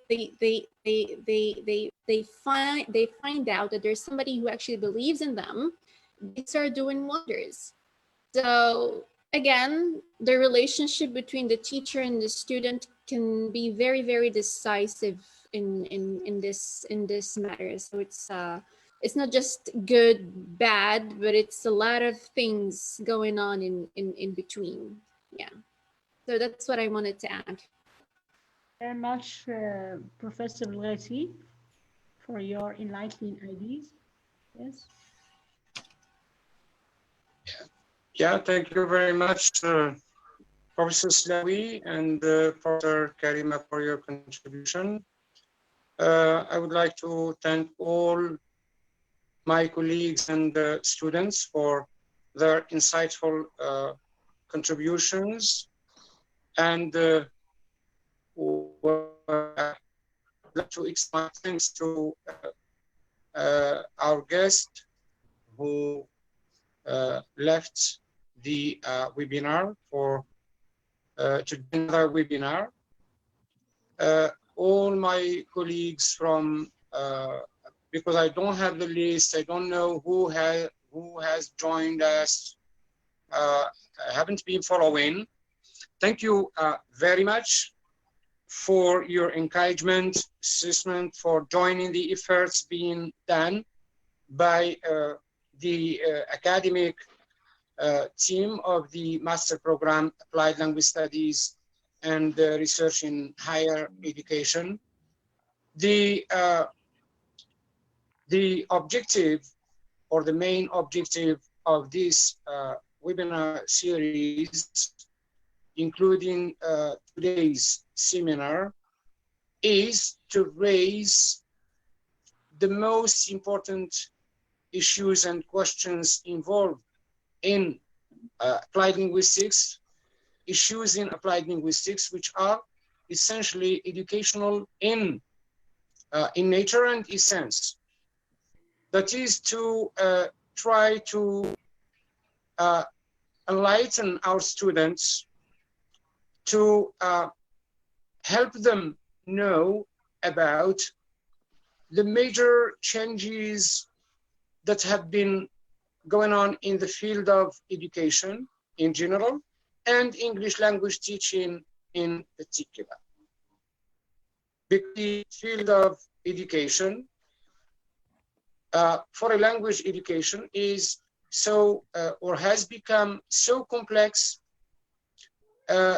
is characterized by everyday changes, everyday challenges for both students and teachers. So there are changes in the field of education. There are changes, there are social and cultural changes. They reflect the changes that our society has undergone, and they are deep changes. The past generations are not today's generations. Today's teachers are not those of the past. And I always argue that what we refer to as noise and noisy making students, noisy students, have helped a lot to develop education science, because some teachers, or to generalize, some lazy pedagogical minds may not be aware of the classroom as a small society, as a community that is influenced by the deep changes happening outside. So students should be open, because we are guiding them, we're not giving them knowledge, just increasing and the awareness of the most important questions, the major ones, not all the questions involved in language education, English language education, or education in general. To increase their awareness that there are changes outside the classroom, and within the classroom, students are prepared for the future. So for change, let me give you an example. Last January, participated in the 33rd International Conference, School Effectiveness and Improvement. I observed during the 6 days that there is a focus among scholars who participated in this international conference from different countries on trust and trust building. Yes, in applied linguistics, we talk about the need to establish, maintain relationships of trust. an environment of trust. But to my surprise, it was one of the central issues in that international conference. Another issue which has become essential is leadership for learning. Okay, so we are in moments, it's an age of change. So the ultimate purpose is to widen our students' awareness of emerging issues which are themselves not stagnant. Okay, this webinar did not have as an objective this kind of debate between professors and colleagues. When I thought of this webinar series, this debate was not one of the objectives. And I am very happy, that not only the way it is being done is completely new. And the professors are engaged in meeting issues, perspectives from different drawing on each professor academic professional background. So Alhamdulillah, I think, and you will agree with me that these seminars are very important to learn from us, to learn from each other. Thank you all. This is the effect of joint efforts, trust that defines the relationship between us, professors, either at the Department of English, or colleagues who have joined us, and we, thanks to the trust that exists between teachers, and we have building trust. We have building trust, and we have been experiencing a leadership experience, a wonderful experience. Thank you very much.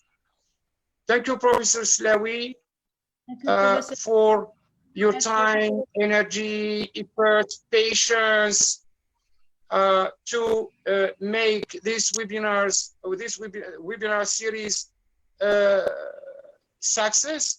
Thank you, Mr. Chair, the chair of our department, Professor Sidi, Professor Urdu, Professor Karima, Professor Busfiha, Professor Nadani, Aziz. The list is, alhamdulillah. Professor Yusuf Butahar. Tomorrow, inshallah, we will meet on another virtual event, once again with one of our wonderful Moroccan scholar. He's from Fez, he is Amin Woudgheri, on an issue, language awareness. The issues that we have been discussing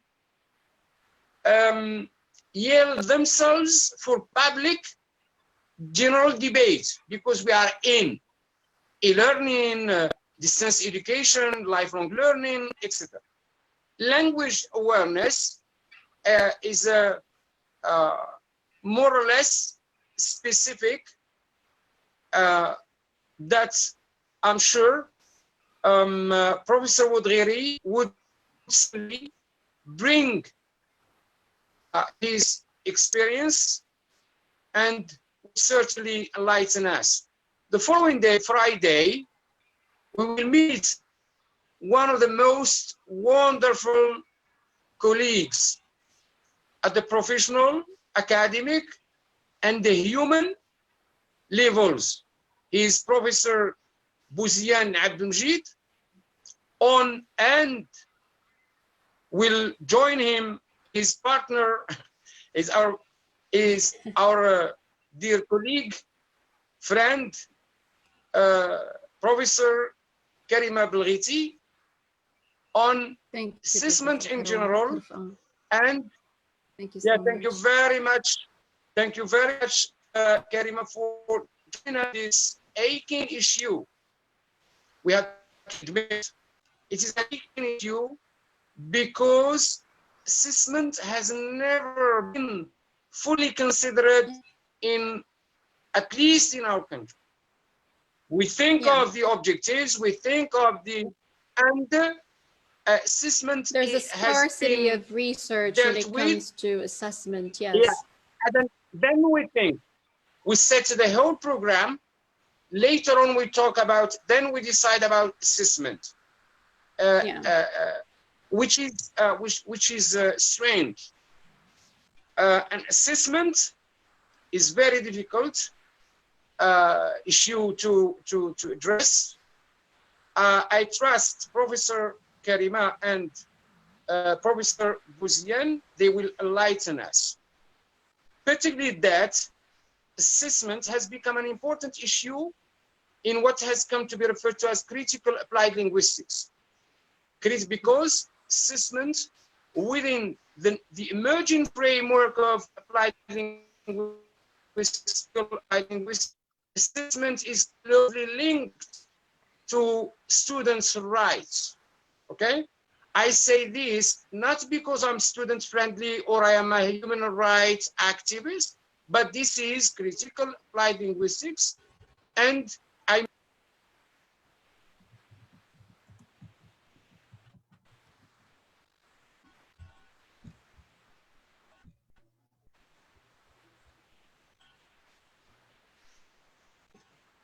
We can't hear you. We can't hear you, Abderrahim.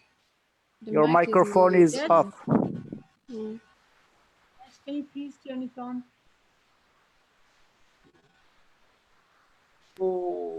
It is the product of everybody. Students, professors, of course, we have some leaders, and of course, everyone contributes. It is not important whether it is 10% or 15% or 30%, 1%, but we are working together for the best of our students, and we are learning from each other.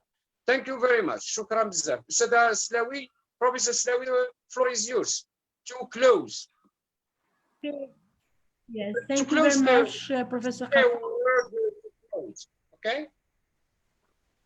Okay, so thank you very much, Professor KARFA, for all your efforts. I would like also to extend my gratitude to all our colleagues from FES and from outside FES who are joining us. We also would like to express a warm thanks for the guest speaker, Professor John, and also for our excellent students for all the efforts they have done for the excellent presentation and also their involvement in the discussion and the debates. So see you then tomorrow, inshallah, and goodbye, everybody. Okay. Thank you very much. Goodbye. Thank you. Thank you. Thank you. Bye. Thank you. Bye. Bye. Thank you. Thank you. Thank you, everybody. Thanks. Thank you, Professor. Thank you.